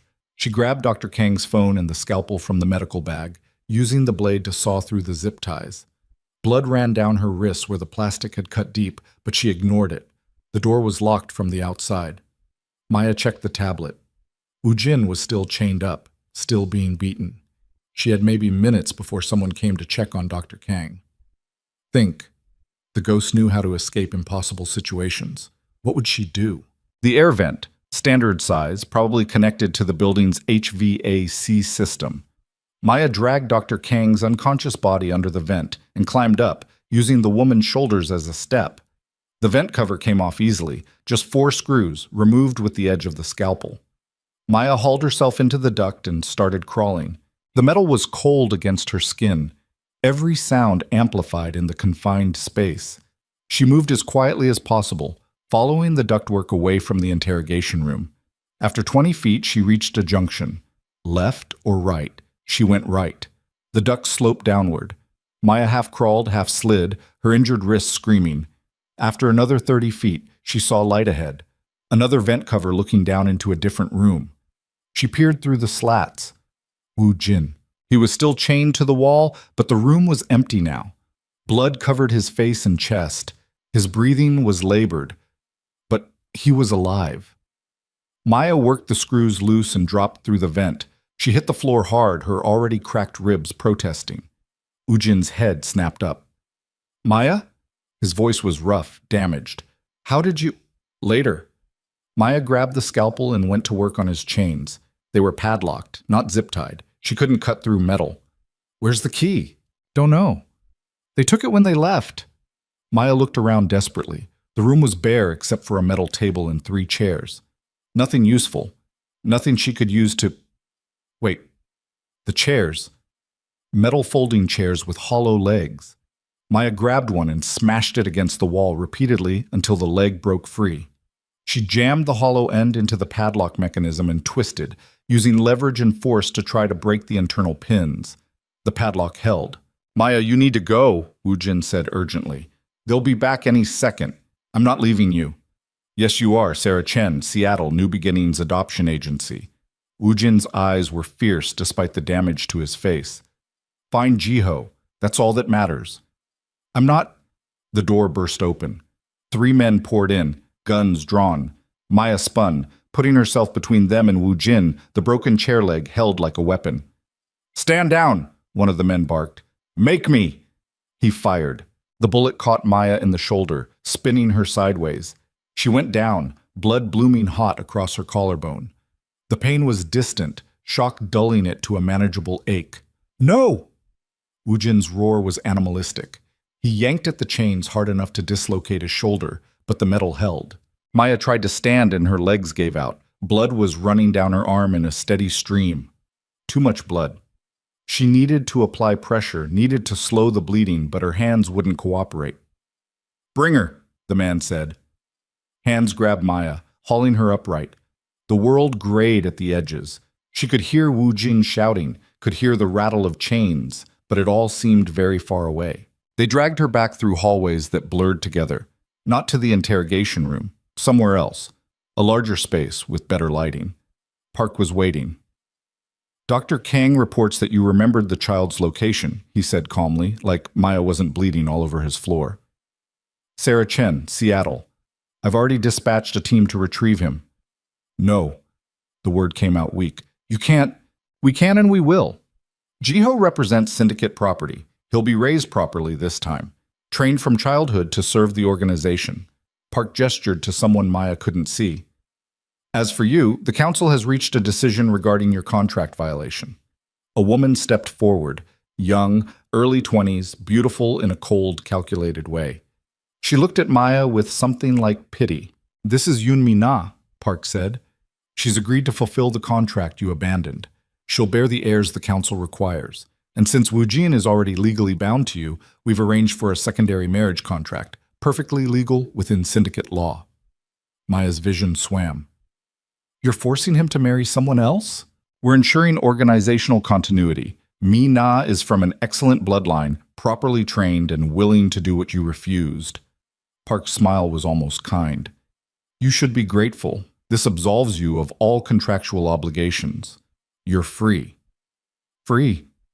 Maya laughed, tasting blood. You shot me, you're stealing my son, and you're forcing my husband into a breeding contract with another woman. That's your idea of freedom? You'll be released once you provide the encryption codes for the files you stole. Refuse, and you'll be eliminated as a liability. Park crouched in front of her. Choose quickly. You're bleeding rather heavily, and I'd prefer to resolve this before you lose consciousness. Maya's mind raced. The code was on her body, literally etched into her skin. If she gave it up, the council would have all the leverage. They'd release the files themselves, destroy evidence of their crimes, and eliminate the only protection she had.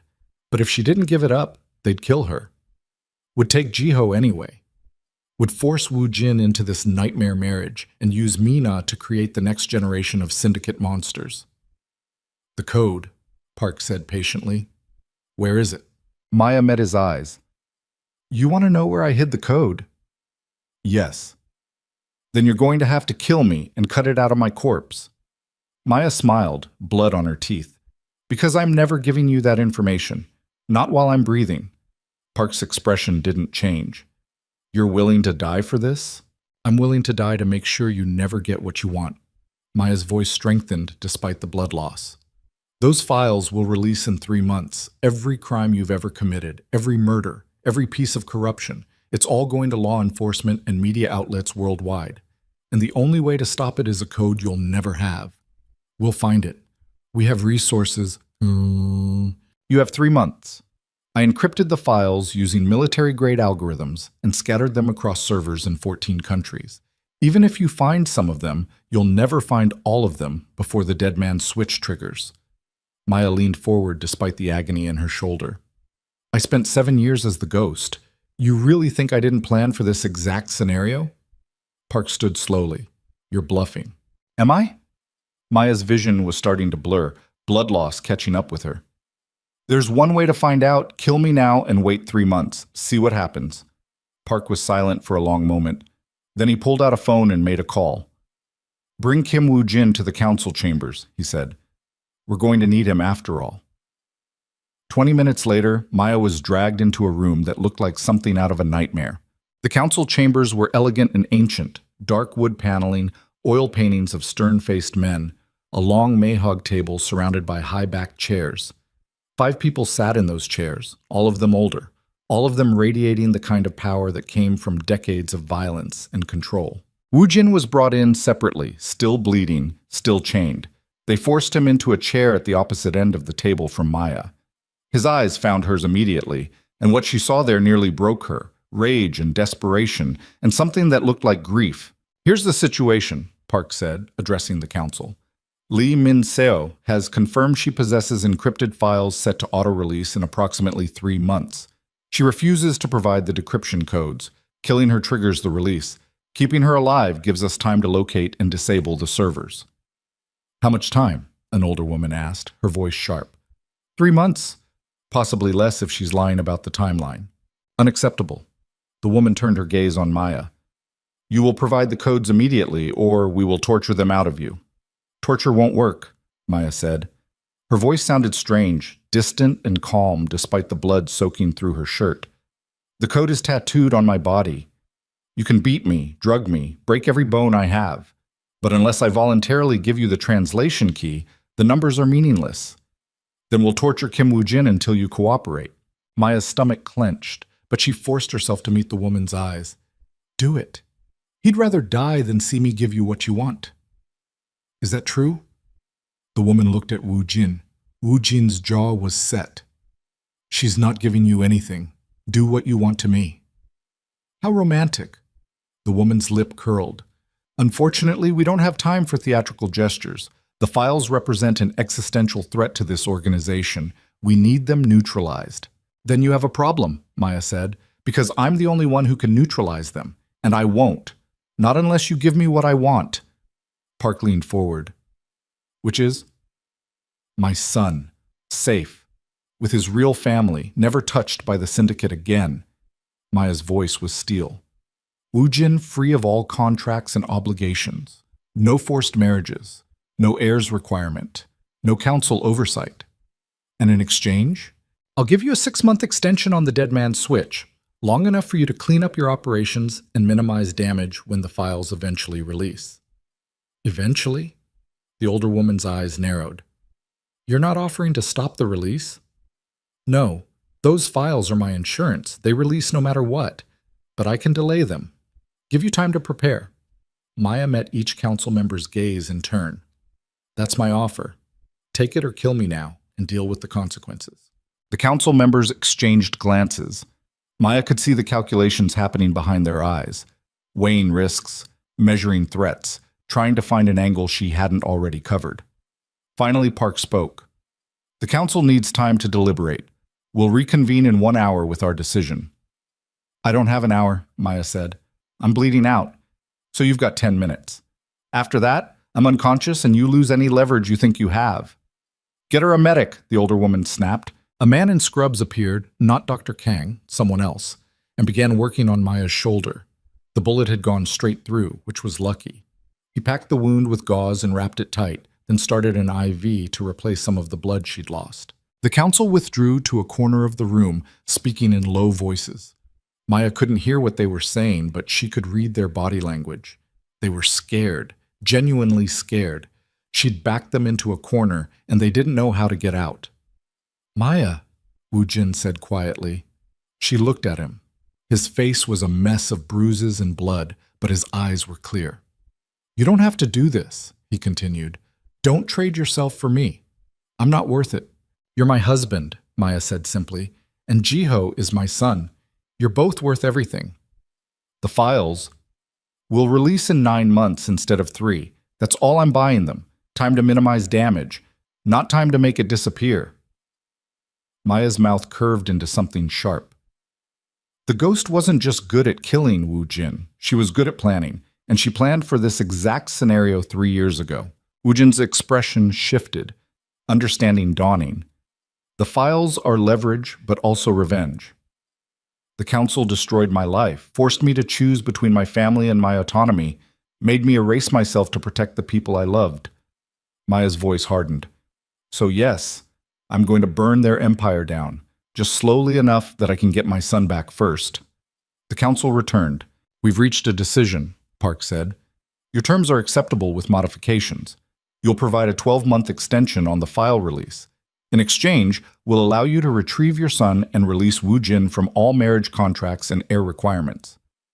15 months, Maya countered, and you leave Sarah Chen alone. No retaliation against anyone who helped me. The older woman's jaw tightened. 18 months, final offer, Maya pretended to consider. Fine, 18 months, but I want it in writing, witnessed and blood signed. Agreed. They spent the next 20 minutes drafting a contract. Maya read every word carefully, looking for loopholes or tricks. When she was satisfied, she signed it in her own blood. A cut across her palm, pressed to parchment that had seen too many similar transactions. Ujin signed next. Then all 5 council members. One more thing, the older woman said. You will check in monthly to prove you're still alive. Miss a check-in, and we assume you're dead. The deal becomes void. Acceptable. And you will not interfere with syndicate operations during the 18-month period. No stealing, no sabotage, no feeding information to law enforcement. Also acceptable. Maya had no intention of honoring that part, but she'd deal with the consequences later. The woman nodded. Then we're done.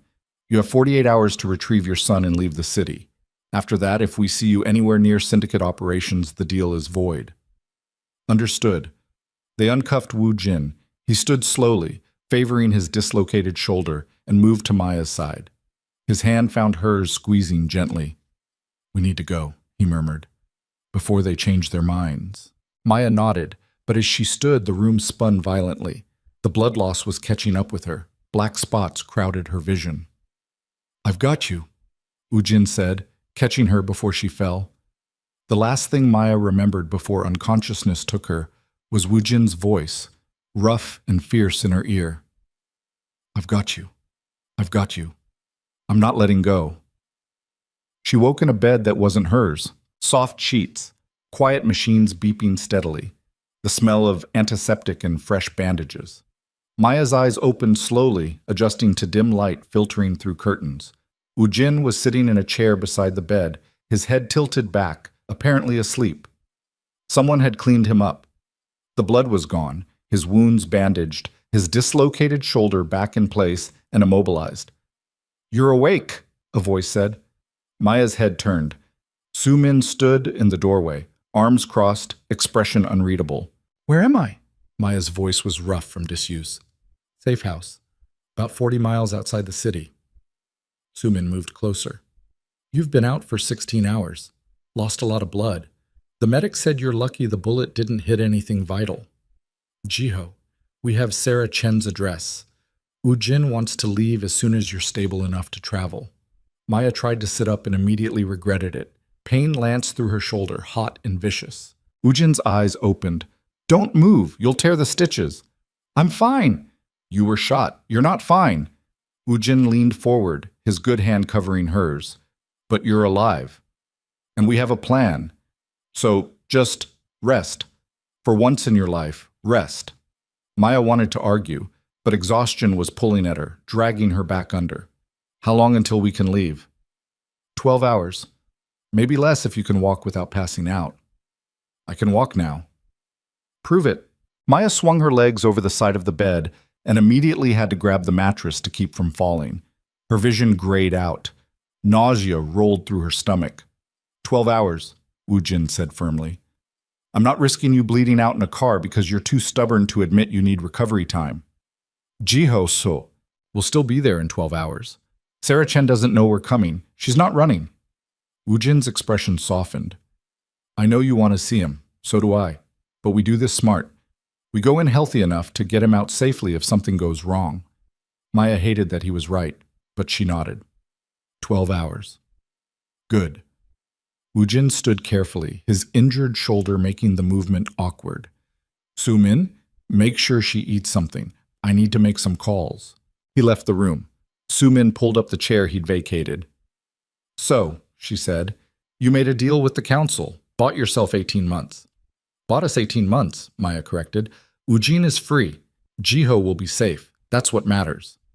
And after 18 months, when the files release and the council comes for revenge, then we'll be ready. Maya met Sumin's eyes. I'm not the same person I was 3 years ago. I'm not Maya Morrison anymore, but I'm not exactly the ghost either. I'm something new, something they haven't planned for. And what's that? A mother who will burn the world down to protect her child. Maya's voice was quiet, but absolute. They think they can control me because they have leverage. They're wrong. The files release no matter what. I'm just giving them enough rope to hang themselves. Sumin's mouth curved into something almost like approval. Ujin is right about you. You're dangerous. I'm desperate. There's a difference. Not really. Sumin stood. Get some sleep. You're going to need your strength for what comes next. She left.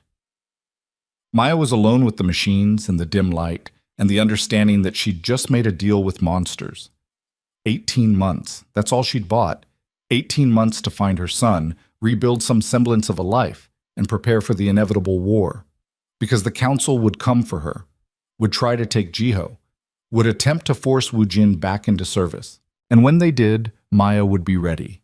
The ghost was fully awake now. She'd been sleeping for 3 years, dreaming of coffee shops and fake identities and a life scrubbed clean of violence. But dreams ended, and the nightmare was just beginning.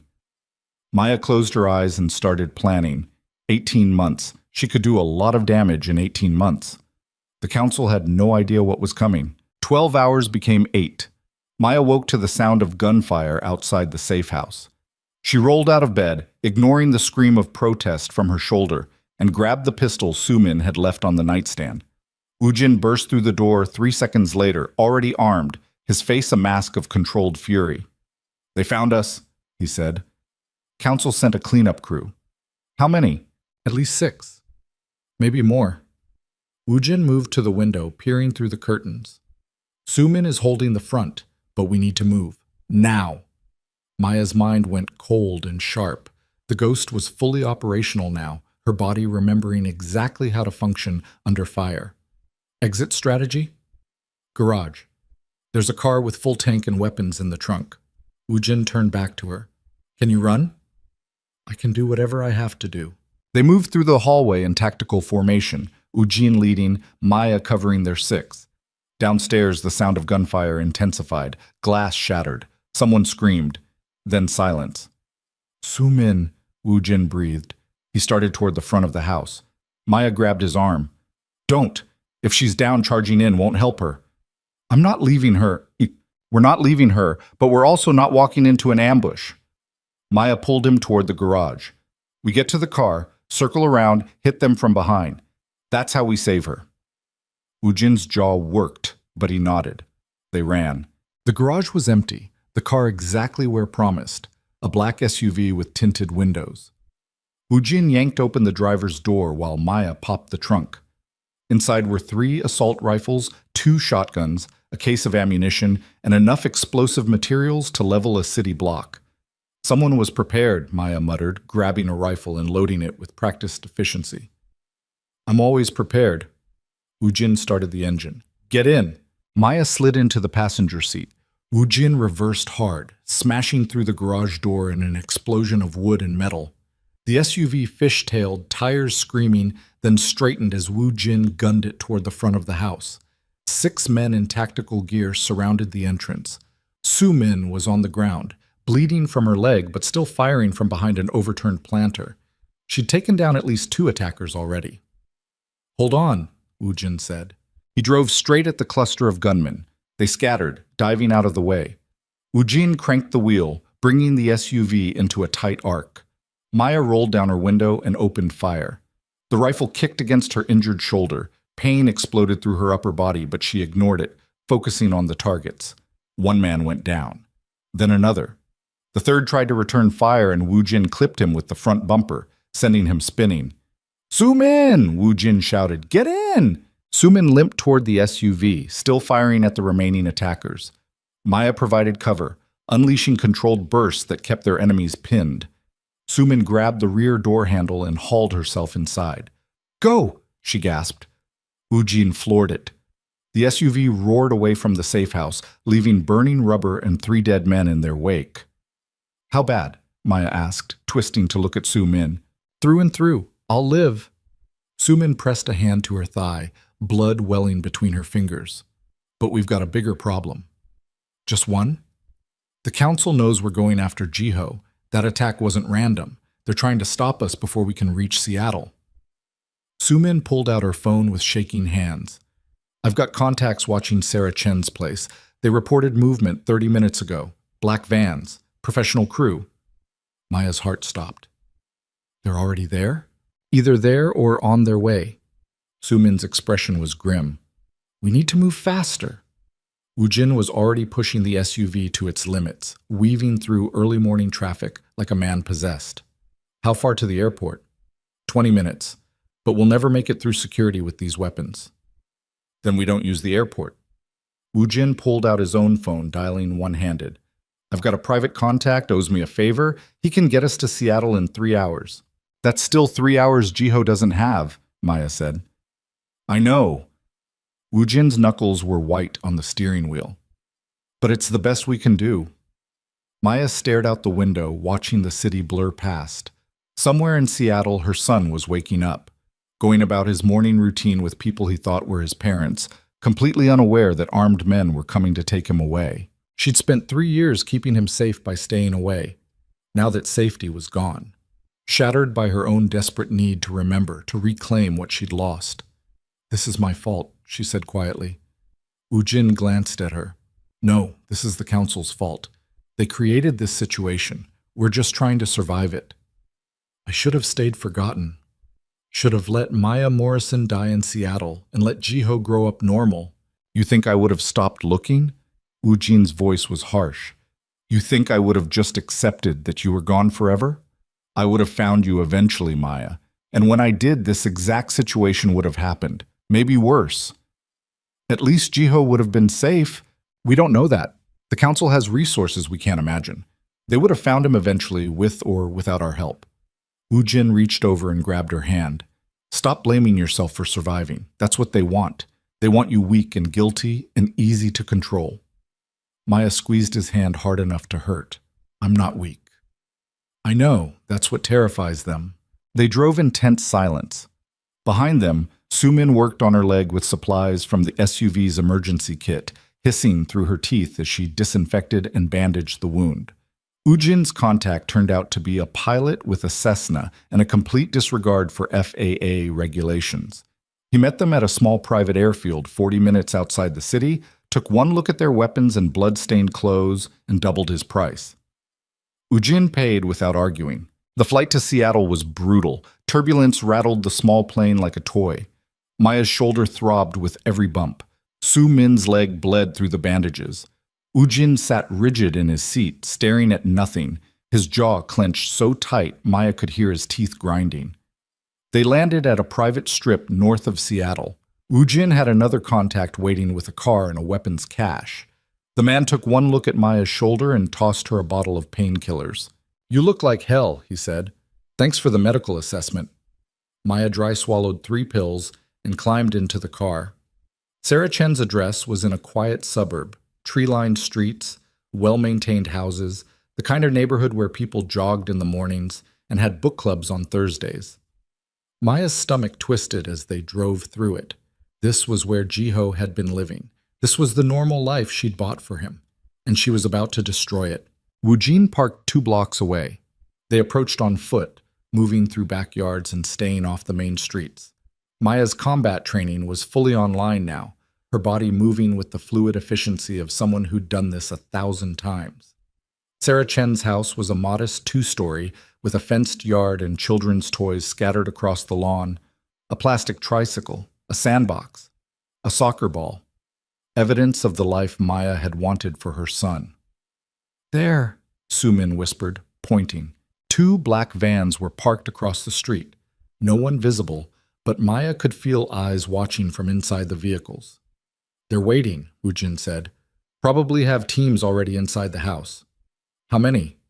"Minimum 4, probably 6. Ujin scanned the area. "They'll have taken Sarah and anyone else in the house hostage. They'll use them as leverage to make Jiho cooperate." Maya's hands curled into fists. "We need a distraction." "I'll provide one." Su Min was already limping toward the front of the house. "Give me 2 minutes, then go in through the back." "You're injured, which makes me look vulnerable. They won't see me as a threat until it's too late." Su Min checked her weapon. 2 minutes. Don't waste them." She disappeared around the corner before either of them could argue. Maya and Ujin circled to the back of the house. The kitchen door had been forced open, the lock broken. They slipped inside, weapons raised, moving through the space with practiced silence. The house was too quiet. No voices, no movement, just the hum of the refrigerator and the tick of a clock somewhere nearby. Then Maya heard it. A child crying. Upstairs. Her heart slammed against her ribs. She started for the stairs, but Ujin grabbed her arm. "Wait," he breathed. "Could be bait." "I don't care." Maya pulled free and took the stairs 2 at a time, Ujin right behind her. The crying was coming from a bedroom at the end of the hall. Maya pressed against the wall, peered around the doorframe. A little boy sat on a bed, his face buried in his hands, shoulders shaking with sobs. He had dark hair and small, delicate features. He was wearing dinosaur pajamas. Maya's breath stopped. She knew him. Even though she'd spent 3 years trying not to remember, she knew him, the shape of his face, the way he curled into himself when he was scared. Everything. "Jiho," she whispered. The boy's head snapped up. His eyes were red from crying, his cheeks wet with tears. And when he saw Maya, something flickered across his face. Not recognition. He'd been too young when she left. But something. A feeling. "Who are you?" he asked, his voice small and frightened. Maya's throat closed. She couldn't speak, couldn't move. 3 years of distance collapsed in an instant, and all she wanted was to run to him, to hold him, to promise him everything would be okay. "Where's my mom?" Jiho asked. "The bad men took her. They said I had to come with them." "We're going to get your mom back," Maya managed. "But first, we need to get you somewhere safe." "I don't know you." "I know, but—" Maya took a step into the room. "I'm a friend, and I promise I won't let anyone hurt you." Jiho studied her with Ujin's eyes, assessing, deciding whether to trust her. Before he could answer, gunfire erupted from downstairs. Su Min's distraction. "We need to move," Ujin said urgently. "Now!" Maya crossed to the bed and held out her hand. Jiho, I need you to come with me, right now. Can you do that? The boy hesitated, then he took her hand. The contact of his small fingers against hers nearly brought Maya to her knees. 3 years. 3 years since she'd touched her son. And he didn't even know who she was. Stay close, she told him. Don't let go of my hand. They ran. Ujin led the way back downstairs, weapon up, checking corners. The gunfire was intensifying. Maya could hear Sumin shouting, could hear men's voices responding. They reached the kitchen just as 3 armed men burst through from the living room. Ujin fired first. 1 man went down. The second returned fire, bullets chewing through the cabinets behind Maya's head. She shoved Jiho behind her and shot the man twice in the chest. The third man grabbed a woman, Sarah Chen, Maya realized with a shock, and pressed a gun to her temple. Drop your weapons or she dies, he snarled. Maya and Wu Jin froze. Sarah was mid-40s, graying hair pulled back in a messy bun, wearing a bathrobe and the expression of someone who'd been through too much in too short a time. Her eyes found Maya's and widened. Minseo? She breathed. Sarah. Maya's voice was steady, despite the adrenaline screaming through her system. Let her go. You're outnumbered. Am I? The man gestured with his gun. I've got 4 more men outside. You've got a wounded woman and a kid to protect. My math says I'm winning. Your math is wrong. Maya raised her weapon, sighting down the barrel. Because I'm about to put a bullet through your eye socket and you won't have time to pull that trigger. You won't risk her, Maya fired. The bullet took him in the right eye, exactly as promised. He dropped, dead before he hit the floor. Sarah stumbled forward, gasping. Get Jiho out of here, Maya ordered Wujin. Not without you. I'll be right behind you. Go!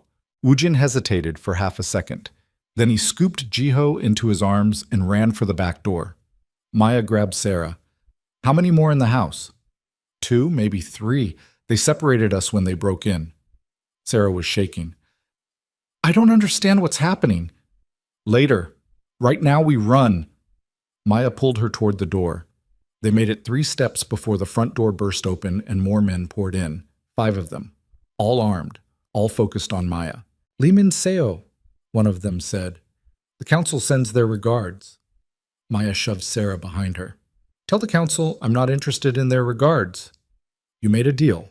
48 hours to retrieve your son and leave the city. It's been barely 12 hours and you're already here. That's a violation. The council sent a kill team to stop me from reaching him. That's a violation of the deal too. Maya's finger was steady on the trigger. So I guess we're both cheating. The man smiled. The council anticipated you'd say that. They've authorized me to make a counteroffer. Not interested.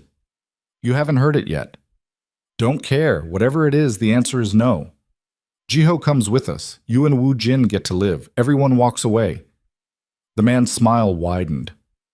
Or we kill you, kill Wu Jin, and take Jiho anyway. Your choice. Maya's mind raced. 5 armed men. She had maybe 10 rounds left in her current magazine. Sarah was untrained and terrified. Wu Jin was outside with Jiho, hopefully getting to the car. This was unwinnable. The ghost didn't care about winnable. The ghost cared about results. Counteroffer, Maya said. You leave now and I don't kill all of you. The man laughed. You're outnumbered 5 to 1. You're injured. You're protecting a civilian. There's no scenario where you win this fight. You're right, Maya agreed. There's no scenario where I win, but there's definitely a scenario where we all die together. She pulled the pin on the grenade she'd taken from the dead man at her feet. The room went silent. That's a fragmentation grenade, Maya said conversationally. Blast radius of 15 feet. We're all standing well within that range. So here's how this works.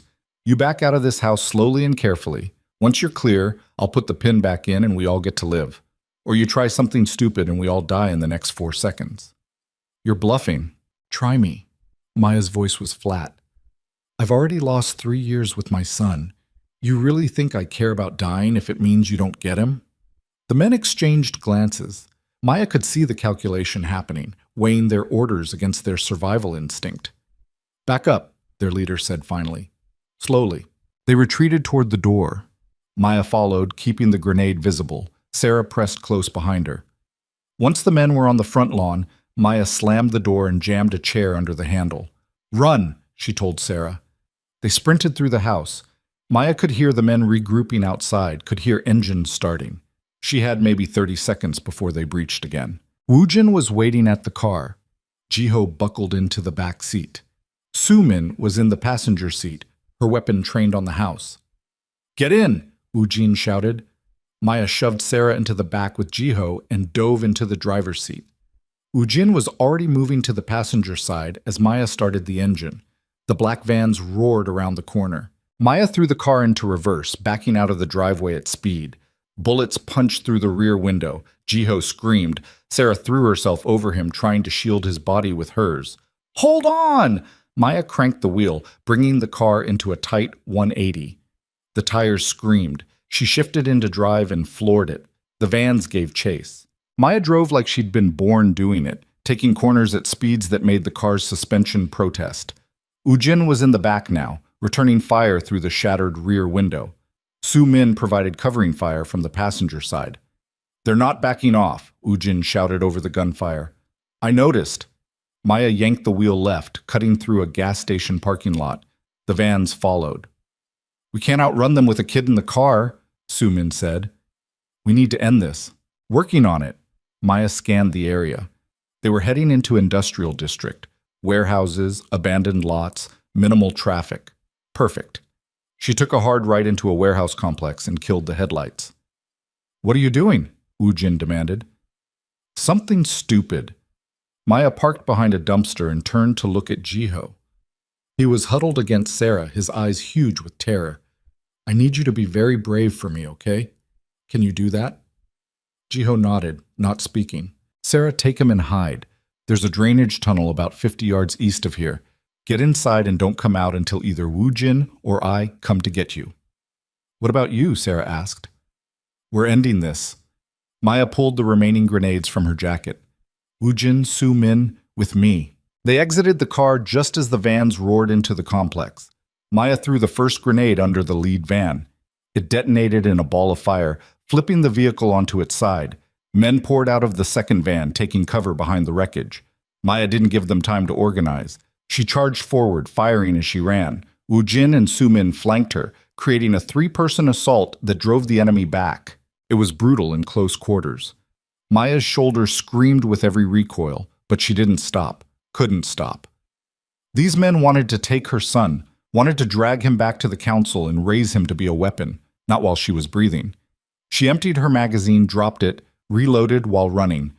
A man lunged at her from behind a stack of pallets. She shot him in the throat. Another tried to flank her. Ujin put 3 rounds in his chest. The fight lasted maybe 90 seconds. When it was over, 11 men were dead and the warehouse complex was burning. Maya stood in the center of the carnage, chest heaving, blood and sweat dripping down her face. Her shoulder was on fire. Her hands were shaking, but Jiho was safe. "We need to move," Su-min gasped. She was favoring her injured leg badly. "Police will be here in minutes." They ran back to the car. Sarah and Jiho were gone, hopefully to the drainage tunnel like Maya had told them. Ujin found them crouched inside, Jiho's face pressed against Sarah's shoulder. "It's safe," Ujin said gently. "We can go now." They drove. Away from the burning warehouse, away from the dead men, away from Seattle entirely. Somewhere around the Oregon border, Jiho finally spoke. "Are you my real parents?" he asked. Maya's hands tightened on the wheel. She met Ujin's eyes in the rearview mirror. He nodded slightly. "Yes," Maya said, her voice thick. "We are." "Why didn't you keep me?" The question cut deeper than any bullet. "Because I wanted you to be safe, and the only way to keep you safe was to let you go." "But you came back." "Yes." "Why?" Maya pulled the car over, turned in her seat to look at her son directly. "Because even though I forgot who you were, I never stopped loving you. And when I remembered, I knew I had to find you, no matter what it cost." Jiho stared at her with Ujin's eyes, processing, trying to understand concepts too big for a 3-year-old mind. "Okay," he said finally. "Can we go home now?" Maya's throat closed. "Yes, baby, we can go home."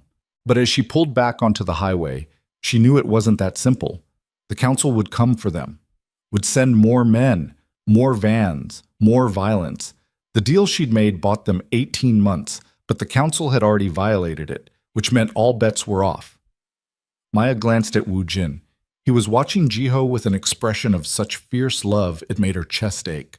This was what they'd been fighting for, this moment, this chance. "We need a plan," she said quietly. "I know." Ujin's jaw was set. "The council won't stop, not unless we make them." "How?" "We release the files."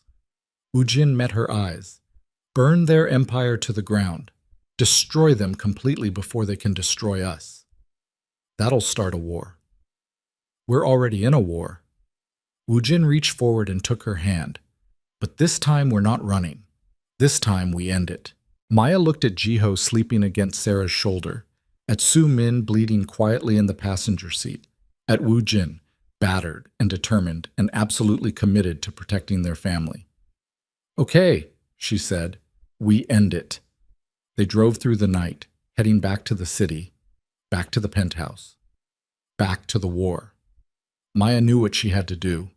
The files would release, the council would fall, and in the chaos, she and Wu Jin would build something new from the ashes. But first, she had to make sure Jiho was somewhere safe, somewhere the council could never reach him, even if it meant sending him away again. The thought made her want to scream, but the ghost understood sacrifice, understood that sometimes love meant letting go, even if it destroyed you in the process. Maya's hands were steady on the wheel as dawn broke across the horizon. Behind her, her son slept. Beside her, her allies bled. And ahead of her, a war waited. The ghost was fully awake now, and she was done running. They reached the penthouse as the sun climbed over the city skyline, painting the glass towers in shades of gold and crimson. Maya carried Jiho while he slept, his small body warm and trusting against her injured shoulder. The pain didn't matter. Nothing mattered except the weight of him in her arms, solid, real, alive. Ujin went ahead to clear the space, weapon drawn, checking every corner for threats that might be waiting. Su Min limped behind them, her face gray with blood loss, but her eyes sharp and focused. Sarah Chen brought up the rear, her expression shell-shocked but determined. The penthouse was empty, untouched, a sanctuary that wouldn't stay safe for long. "Put him in the bedroom," Ujin said quietly. "Let him sleep while we figure this out." Maya carried Jiho to the master bedroom and laid him gently on the bed. He stirred, his small hand reaching out automatically. She caught it, squeezing gently, and his breathing steadied. Even in sleep, he knew she was there. She stood watching him for a long moment. This child she'd protected by forgetting, this piece of her heart she'd buried so deep she'd nearly lost herself. His face was peaceful now, unmarked by the violence that had shaped his first 3 years. Sarah had done that, had given him normalcy and safety and love, everything Maya had wanted for him. "We can't keep him here," Ujin said from the doorway. His voice was rough with exhaustion and something deeper, grief maybe, or acceptance of what had to come next. "I know." Maya brushed Jiho's hair back from his forehead, memorizing the shape of his face. "The council knows about him now. They'll never stop looking." Sarah said she has family in Vancouver, off-grid, no connection to any of this. Ujin moved closer. She could take him, disappear completely, new identities, new life. "You mean I send him away again?" Maya's throat tightened. "I just got him back." "I know." Ujin's hand settled on her uninjured shoulder. "But keeping him here means painting a target on him. The council will use him to control us. They'll turn him into exactly what we're trying to destroy." Maya closed her eyes. The ghost understood strategy, understood sacrifice. But the mother in her wanted to scream, to burn the entire world down rather than let go of her son again. "How long?" she asked. "How long until we can bring him home?" "Until the council is gone. Until every person who knows Jiho exists is either dead or powerless." Ujin's voice was flat, factual. "Could be months, could be years. That's not an answer." "It's the only answer I have." Maya turned to look at him. Ujin's face was battered, bruised, marked by violence that had become as familiar as breathing. But his eyes were steady and certain and completely focused on her. "We release the files," she said. "Today. Right now. We destroy the council before they can regroup. That'll trigger chaos. Every syndicate on the East Coast will scramble for power. People will die. Territories will burn. Good. Maya's voice hardened. Let them burn. Let every corrupt organization that profited from human suffering collapse under the weight of their own crimes. I'm done protecting monsters. Ujin studied her face. This is a one-way door, Maya. Once we release those files, we can't take them back. Every law enforcement agency in the country will come after the syndicate, including us. Then we make sure we're not part of the syndicate anymore. Maya pulled out her phone, the one with access to the encrypted servers, the one tied to her biometrics, and the code tattooed on her ribs. We burn it all down and disappear into the smoke. And Jiho? Jiho gets to grow up free. No council hunting him, no syndicate trying to use him, just a normal kid with a normal life. Maya's hands were steady as she navigated to the dead man's switch interface. That's what I wanted 3 years ago. That's what I still want now. Ujin was quiet for a long moment. Then he nodded. Do it. Maya typed in the override code, her fingers moving with certainty born of muscle memory she hadn't known she possessed. The interface confirmed her identity through facial recognition and thumbprint. Then it asked for final authorization. She hesitated for just a second. Once she pressed this button, 18 months became 18 hours. The files would release to every major news outlet, every law enforcement database, every investigative journalist who'd been digging into organized crime for years.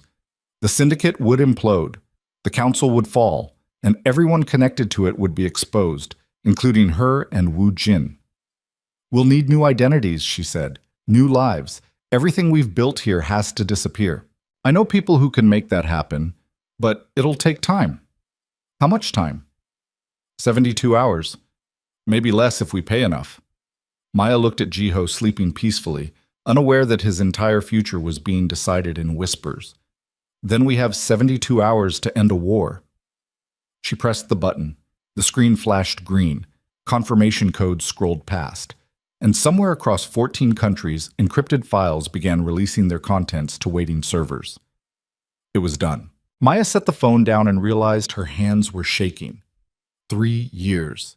3 years of running and hiding and pretending to be someone else. 3 years of the council holding power over her life, her choices, her family. And in 1 second, she'd just destroyed them all. Ujin pulled her close, careful of her injured shoulder. No going back now. No going back, Maya agreed. They stood like that for a moment, holding each other while the digital explosion they'd triggered rippled outward. Then Sumin appeared in the doorway. Turn on the news, she said.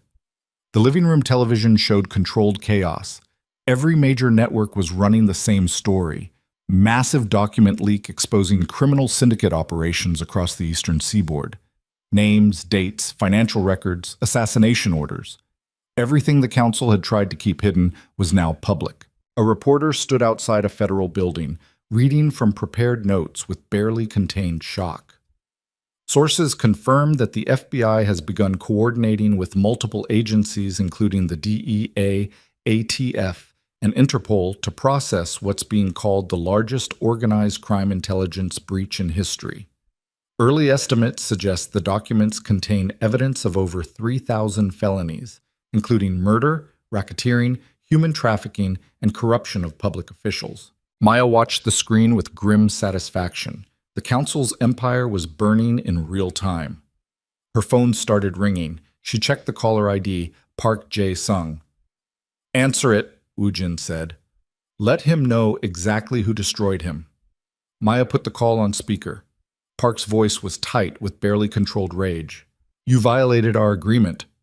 You violated it first when you sent a kill team to the safe house. Maya's tone was conversational. I simply responded in kind. You've destroyed everything. The council, the syndicate, decades of carefully constructed infrastructure. Good. That was the point. Maya cut him off. You treated people like property. You forced women into breeding contracts. You turned children into weapons. Your empire was built on suffering, and I just burned it to the ground. You think this makes you safe? Park's voice dropped to something cold and lethal. You think law enforcement will protect you? You're in those files too, Lee Min-seo. Every kill you made, every crime you committed, you just handed them evidence of your own guilt. I know, Maya met Woo Jin's eyes. But unlike you, I'm willing to accept the consequences of my actions. Then you're a fool. Park laughed, bitter and sharp. Within 24 hours, every federal agency will be hunting you. You'll spend the rest of your life in prison, if you live that long, because the syndicate remnants will be hunting you too. Everyone you just exposed will want revenge. Let them try. Maya's voice was steel. I've been running for 3 years. I'm done. If they want me, they can come find me. But I promise you, Park, I'll take every single one of them down with me before I fall. Including your son?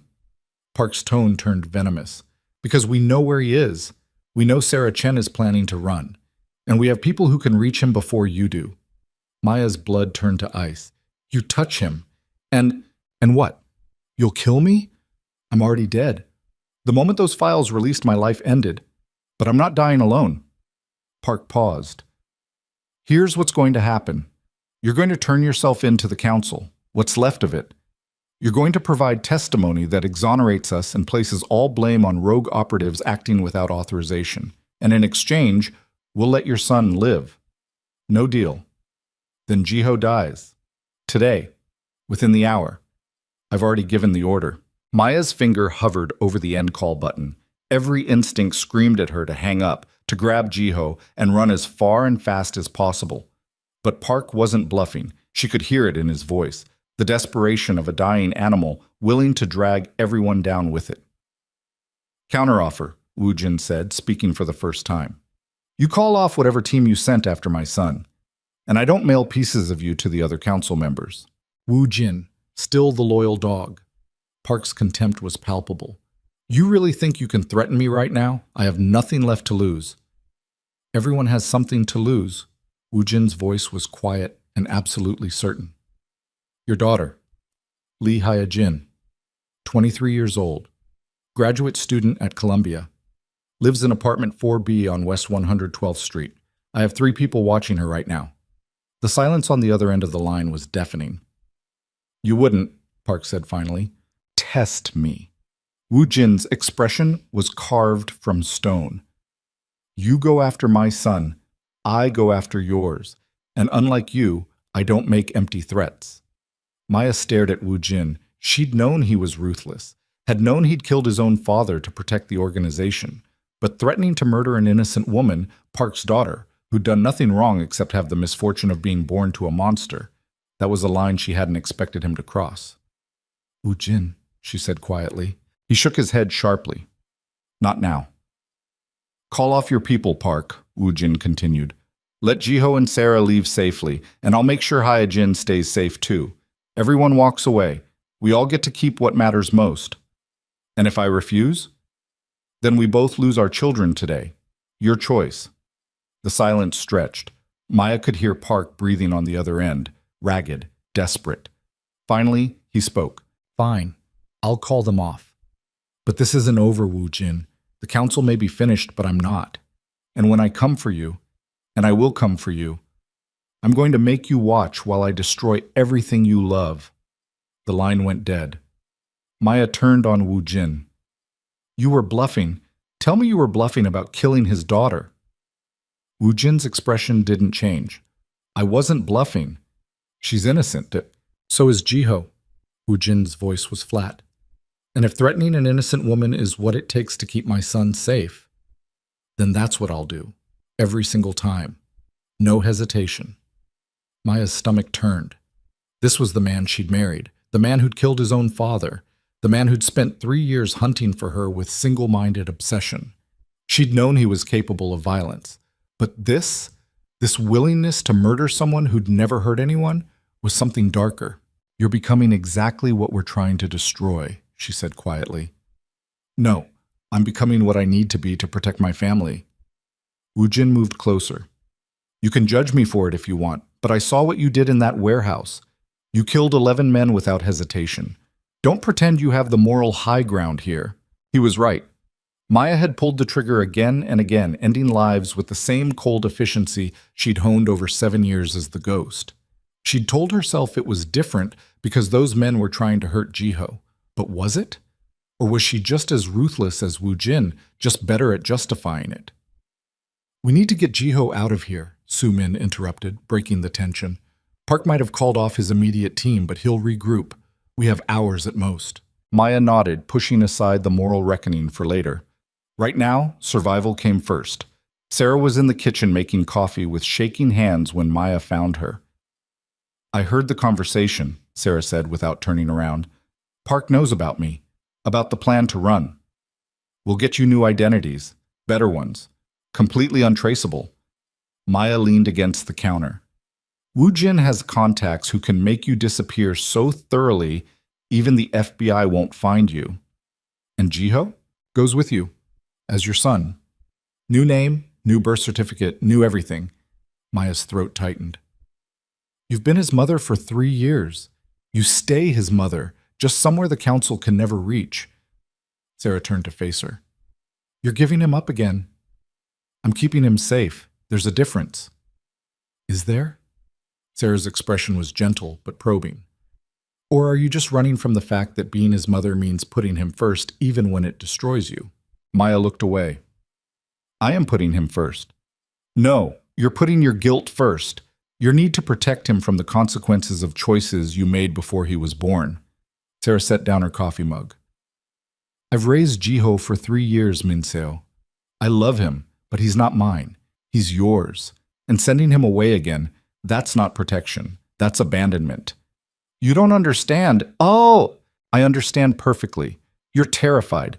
You think that loving him means keeping him at arm's length so he can't be used against you. Sarah's voice softened.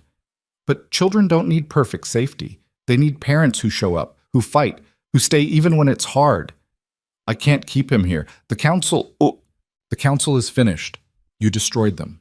Yes, there will be remnants. Yes, there will be people seeking revenge. But there will always be threats, Minseo. Always. You can't protect him from everything. All you can do is teach him to be strong enough to face it. Maya wanted to argue, wanted to explain that Sarah didn't understand the syndicate world, didn't understand how deep the corruption ran, or how vicious the people hunting them were. But looking at Sarah's face, this woman who'd raised her son with love and courage despite having no obligation to do so, Maya realized Sarah understood perfectly. She just disagreed. What are you saying? Maya asked. I'm saying you should keep him, raise him yourself, let him know his real parents. Sarah's eyes were steady. I'll help. I'll stay if you want me to. Be his aunt, his godmother, whatever. But he deserves to know who you are. And you deserve to be his mother, not in secret, not from a distance. Actually, truly, his mother. Maya's vision blurred. I don't know how to do that. I've spent 7 years being a killer, 3 years being nobody. I don't know how to be a mother. None of us do. We just figure it out as we go. Sarah smiled slightly. And you're already doing it. You crossed the country under fire to get him back. You destroyed an empire to keep him safe. That's what mothers do. We burn the world down for our children. Maya's throat closed completely. She couldn't speak, could only stand there while 3 years of grief and guilt and desperate love crashed over her in waves. Ujin appeared in his doorway. We need to move. I've got transport arranged. We leave in 30 minutes. Where? Maya managed. Safe house outside the city, completely off-grid. We lay low for 72 hours while the new identities are prepared. Then we scatter. Different cities, different lives, different names. Ujin's expression was carefully neutral. Sarah and Jiho can go to Vancouver like planned. Or, he stopped, looking at Maya. Or, she prompted, or they come with us. All of us. New identities, new city, but together. Ujin's voice was rough. I know what I said before, about sending him away being the safest option, but Sarah's right. There will always be threats, always be people hunting us. We can run separately and hope they don't find him, or we can stay together and teach him to survive what comes. Maya looked between Ujin and Sarah. You do that? Risk your life to stay with us? I've been risking my life for him since you handed him to me 3 years ago, Sarah said simply. At this point, what's a little more danger? Maya almost laughed. Almost. You're insane. Probably. But so are you. So is Ujin. We'll fit right in. Sarah's expression turned serious. I meant what I said, Minseo. Jiho needs his real parents. I can't give him that. You can. Maya turned to Ujin. You're sure about this? Keeping him with us? No. I think it's reckless and dangerous and probably going to get us all killed. Ujin's mouth curved slightly. But I've spent 3 years without my family. I'm not spending another day if I can help it. Decision made. They moved with military precision. Su-min coordinated the transport while Wu-jin gathered weapons and cash. Sarah packed bags for herself and Jiho, clothes, toys, the stuffed dinosaur he apparently couldn't sleep without. Maya watched from the doorway, memorizing details. This was her son's life. These were the small, ordinary things that made him feel safe. She needed to know them all. Jiho woke as they were loading the car. He looked around with sleepy confusion, his small face scrunching up as he tried to make sense of unfamiliar surroundings. "Where are we?" he asked. "Going somewhere safe," Maya said, crouching to his eye level. "Just for a little while." "Is Sarah coming?" "Yes. And Wu-jin and Su-min too." Maya brushed his hair back. "We're all staying together." Jiho seemed to consider this. "Are you really my mom?" Maya's heart stopped. "Yes. Why didn't you live with me before?" "Because I was trying to keep you safe. But I made a mistake. I thought safe meant far away. I was wrong." Maya took his small hands in hers. "I'm going to stay now, if that's okay with you." Jiho looked at Sarah. "Is it okay?" "It's more than okay, sweetheart," Sarah said gently. "Minseo is your real mom. She loves you very much. We both do." Jiho turned back to Maya, assessing her with those two wise eyes. Finally he nodded. "Okay, you can stay." Permission granted by a 3-year-old. Maya had destroyed criminal empires and survived assassination attempts and erased her own memories to protect this child. And in the end, his acceptance was the thing that broke her completely. She pulled him into a careful hug, mindful of her injured shoulder, and let herself cry for the first time in 3 years. They drove for 6 hours, changing vehicles twice to throw off anyone tracking them. The safe house turned out to be a cabin deep in the mountains, isolated, defensible, completely disconnected from any network the council could access. Su-min swept the perimeter while Wu-jin set up security measures. Sarah got Jiho settled with snacks and cartoons, and Maya stood on the porch watching the sun set over the mountains, her shoulder aching and her mind finally quiet.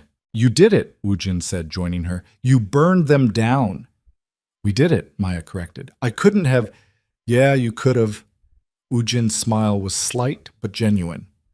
"The ghost was always the most dangerous person in any room. I just helped her remember that."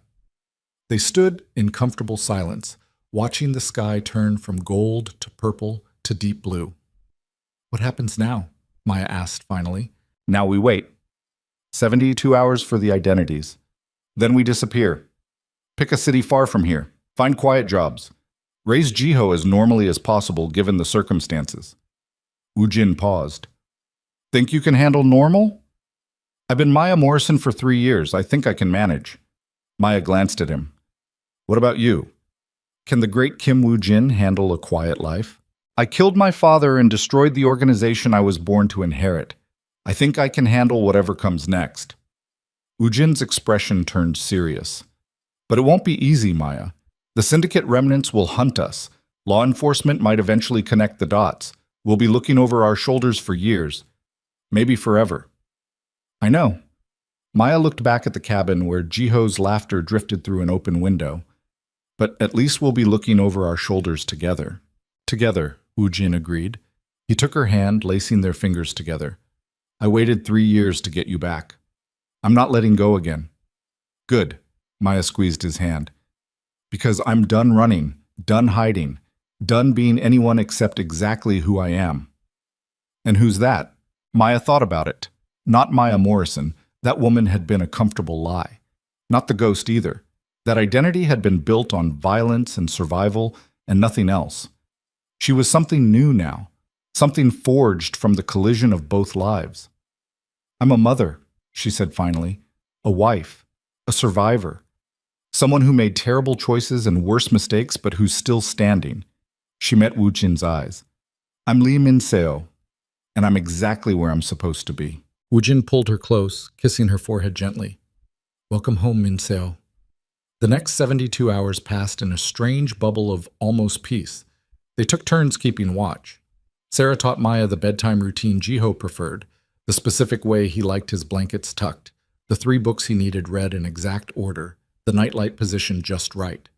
Ujin showed Jiho how to skip stones across the creek behind the cabin, patient and gentle in ways Maya hadn't known he possessed. Sumin healed slowly, her leg improving with rest and proper medical care. She spent most of her time monitoring news feeds, tracking the fallout from the document release. It was catastrophic. The FBI had arrested 43 people in the first 48 hours. More arrests were coming daily as they processed the evidence. The council members who weren't in custody were dead. Park Jae-sung had been found in his office with a single gunshot wound to the head. Suicide, the initial report said. But Maya suspected otherwise. The syndicate took care of its liabilities. On the 3rd day, Ujin's contact delivered the new identities. They were thorough. Birth certificates, social security numbers, employment histories, credit reports. Everything needed to build a completely new life from scratch. Maya's new name was Elena Reyes. Ujin became David Reyes. Jiho was now Lucas Reyes. Sarah was Sophie Chen, Elena's sister. Complete family unit, freshly relocated from California, with paper trails going back decades. Where are we going, Maya, Elena now, asked the contact. Denver. Already have an apartment leased, jobs lined up, school enrollment for the kid. The man handed over keys and documents. You're software engineers working remote for a tech startup. Sarah's a freelance graphic designer. Keep your heads down, don't draw attention, and you should be fine. Should be, not would be.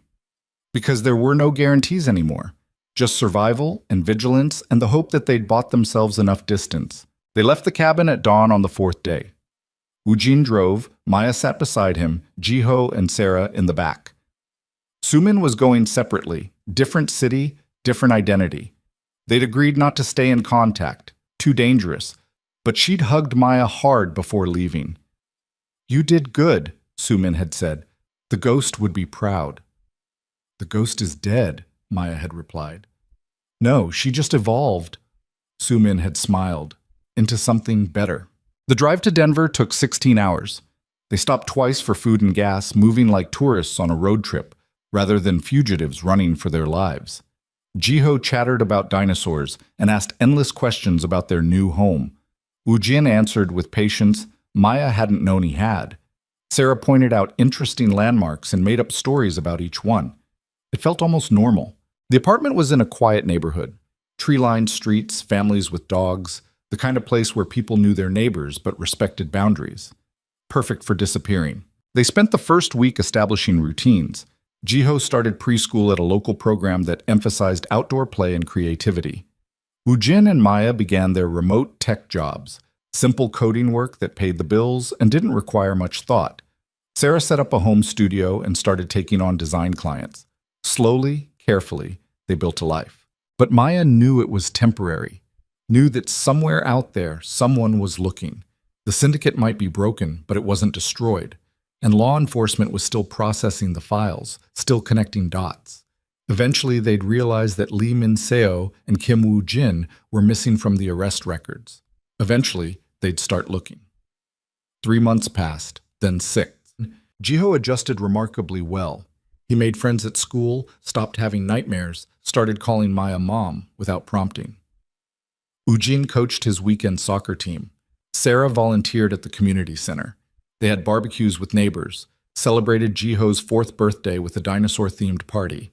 From the outside, they looked like any other family. But Maya still checked the locks 3 times before bed, still slept with a weapon within reach, still scanned every room she entered for exits and threats. The ghost might be sleeping, but she wasn't dead.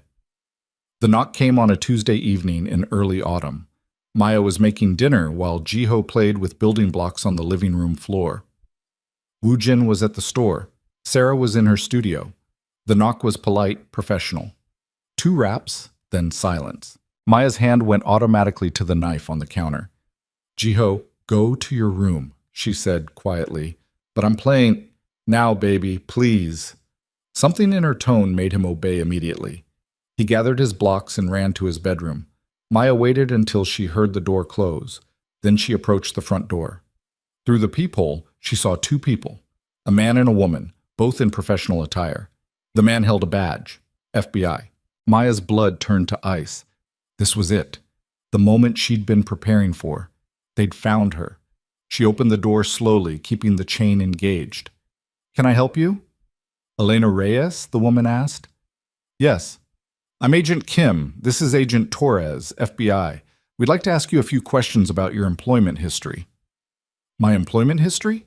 Maya kept her voice steady, confused but cooperative. Elena Reyes had nothing to hide. "You're listed as working for Cascade Technologies. We're conducting a routine background check on the company. Nothing to worry about." Agent Kim's smile was professional, but tired. "Just need to verify a few details." "Not about her, about the cover story Ujin's contact had created. Just routine due diligence." Maya let out a breath she hadn't realized she was holding. "Of course. Come in." She answered their questions carefully, sticking to the prepared backstory. They asked about her job duties, her supervisor, her daily routine, standard verification questions. 20 minutes later, they thanked her and left. Maya waited until their car disappeared down the street. Then she locked the door, checked on Jiho, and called Ujin. "FBI just left," she said when he answered. "What do they want?" "Background check on Cascade Tech. Just routine." Ujin was quiet for a moment. "They're getting closer, running down every employee at companies connected to syndicate money laundering. Eventually, they'll dig deeper into our identities." "How long do we have?" "Months, maybe?" "Maybe less." Ujin sighed. "We might need to run again." Maya looked at Jiho's bedroom door. He was settled here, happy, had friends and routines and a life that felt normal. Running again meant ripping him away from all of it. "No," she said. "No more running." "Maya, I'm done, Ujin. I've spent 6 years running, 3 years as Maya Morrison, 3 years before that as the ghost. I'm not doing it anymore." Her voice hardened. "If the FBI wants to arrest me, they can try. But I'm not uprooting Jiho again. This is his home. We're staying. They'll put you in prison. Then I'll go to prison. But Jiho stays here with you and Sarah. Safe, stable, normal." Maya's throat tightened. "That's all I ever wanted for him. I'm not destroying it just to save myself." Ujin was silent for a long time. Then, "You realize I'm not letting you go to prison alone." "Ujin, we made vows, Minseo. Blood and witnesses. For better or worse. I'm not walking away because things got worse." His voice was firm. "If they come for you, they come for both of us, and we'll deal with it together. Jiho needs at least one parent. Jiho needs parents who show up and fight. That's what Sarah told you, remember? We don't run. We stand our ground and face whatever comes." Maya closed her eyes. "We could both end up in prison, for decades. Or we could win. We've got evidence of our cooperation. We released the files that brought down the syndicate. We can argue for immunity, witness protection, reduced sentences." Ujin paused. "We've survived worse. We'll survive this too." "You don't know that." "No, but I believe it, and belief is all we've got right now." Maya wanted to argue, wanted to point out all the ways this could go catastrophically wrong. But standing in their apartment with Jiho's toys scattered across the floor and the smell of dinner on the stove and 6 months of almost normal life behind them, she realized Ujin was right. They'd spent too long running. It was time to stand and fight. "Okay," she said, "we stay. We wait. And if the FBI comes back with handcuffs instead of questions, we face it together." "Together," Ujin agreed. "Always." 6 more months passed. The FBI never came back. The syndicate remnants never found them.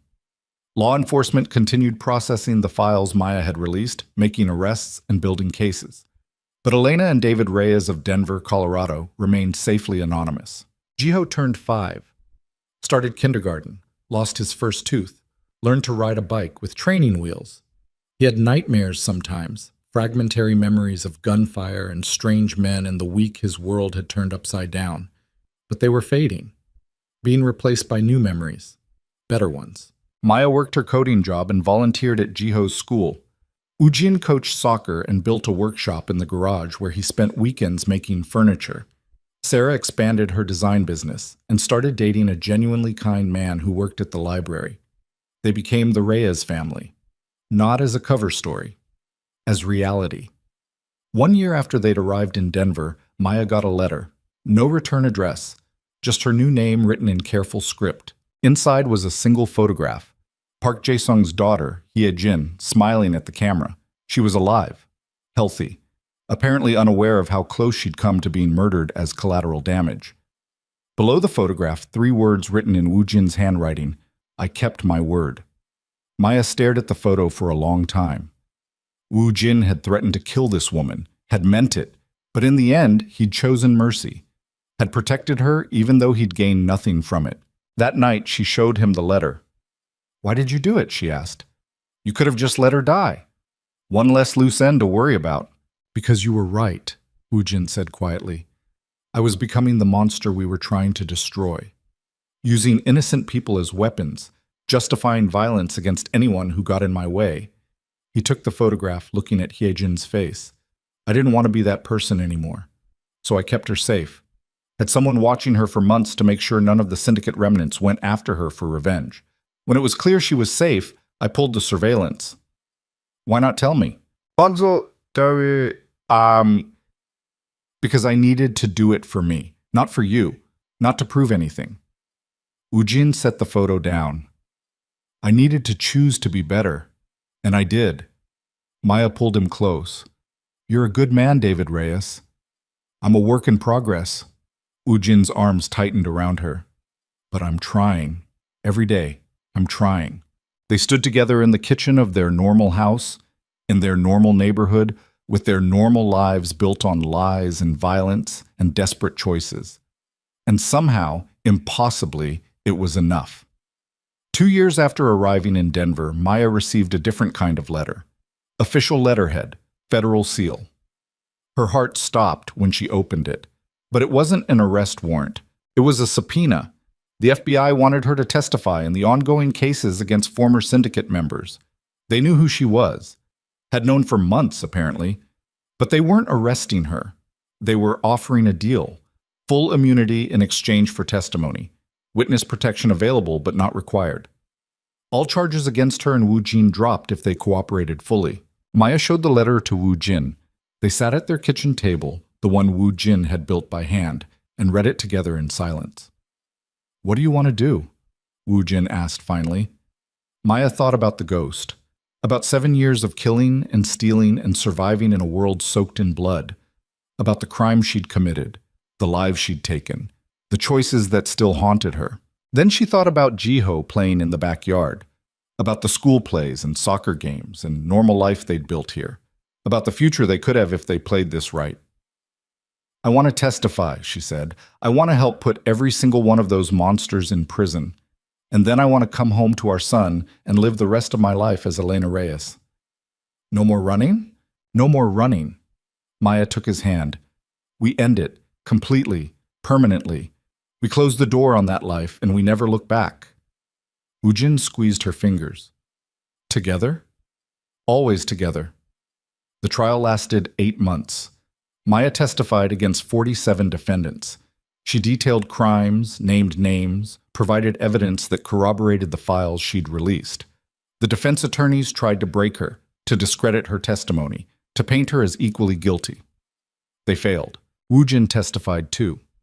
Calm, factual, devastating in his precision.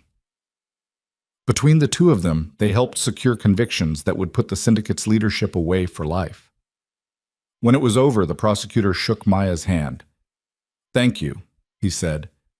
"You've helped us dismantle one of the most dangerous criminal organizations on the East Coast." "I'm just glad it's over," Maya replied. "Is it, though?" The prosecutor studied her face. "You've made powerful enemies.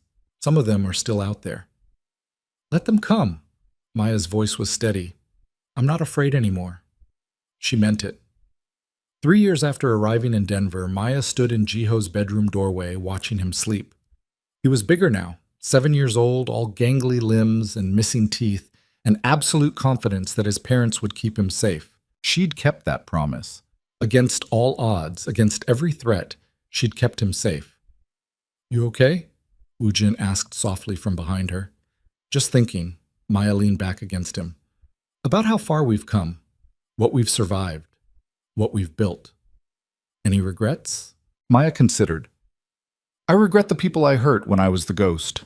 I regret the time I lost with Jiho. I regret not trusting you sooner. She turned to look at him. But I don't regret fighting to get here. To this moment. This life. Good. Ujin kissed her temple.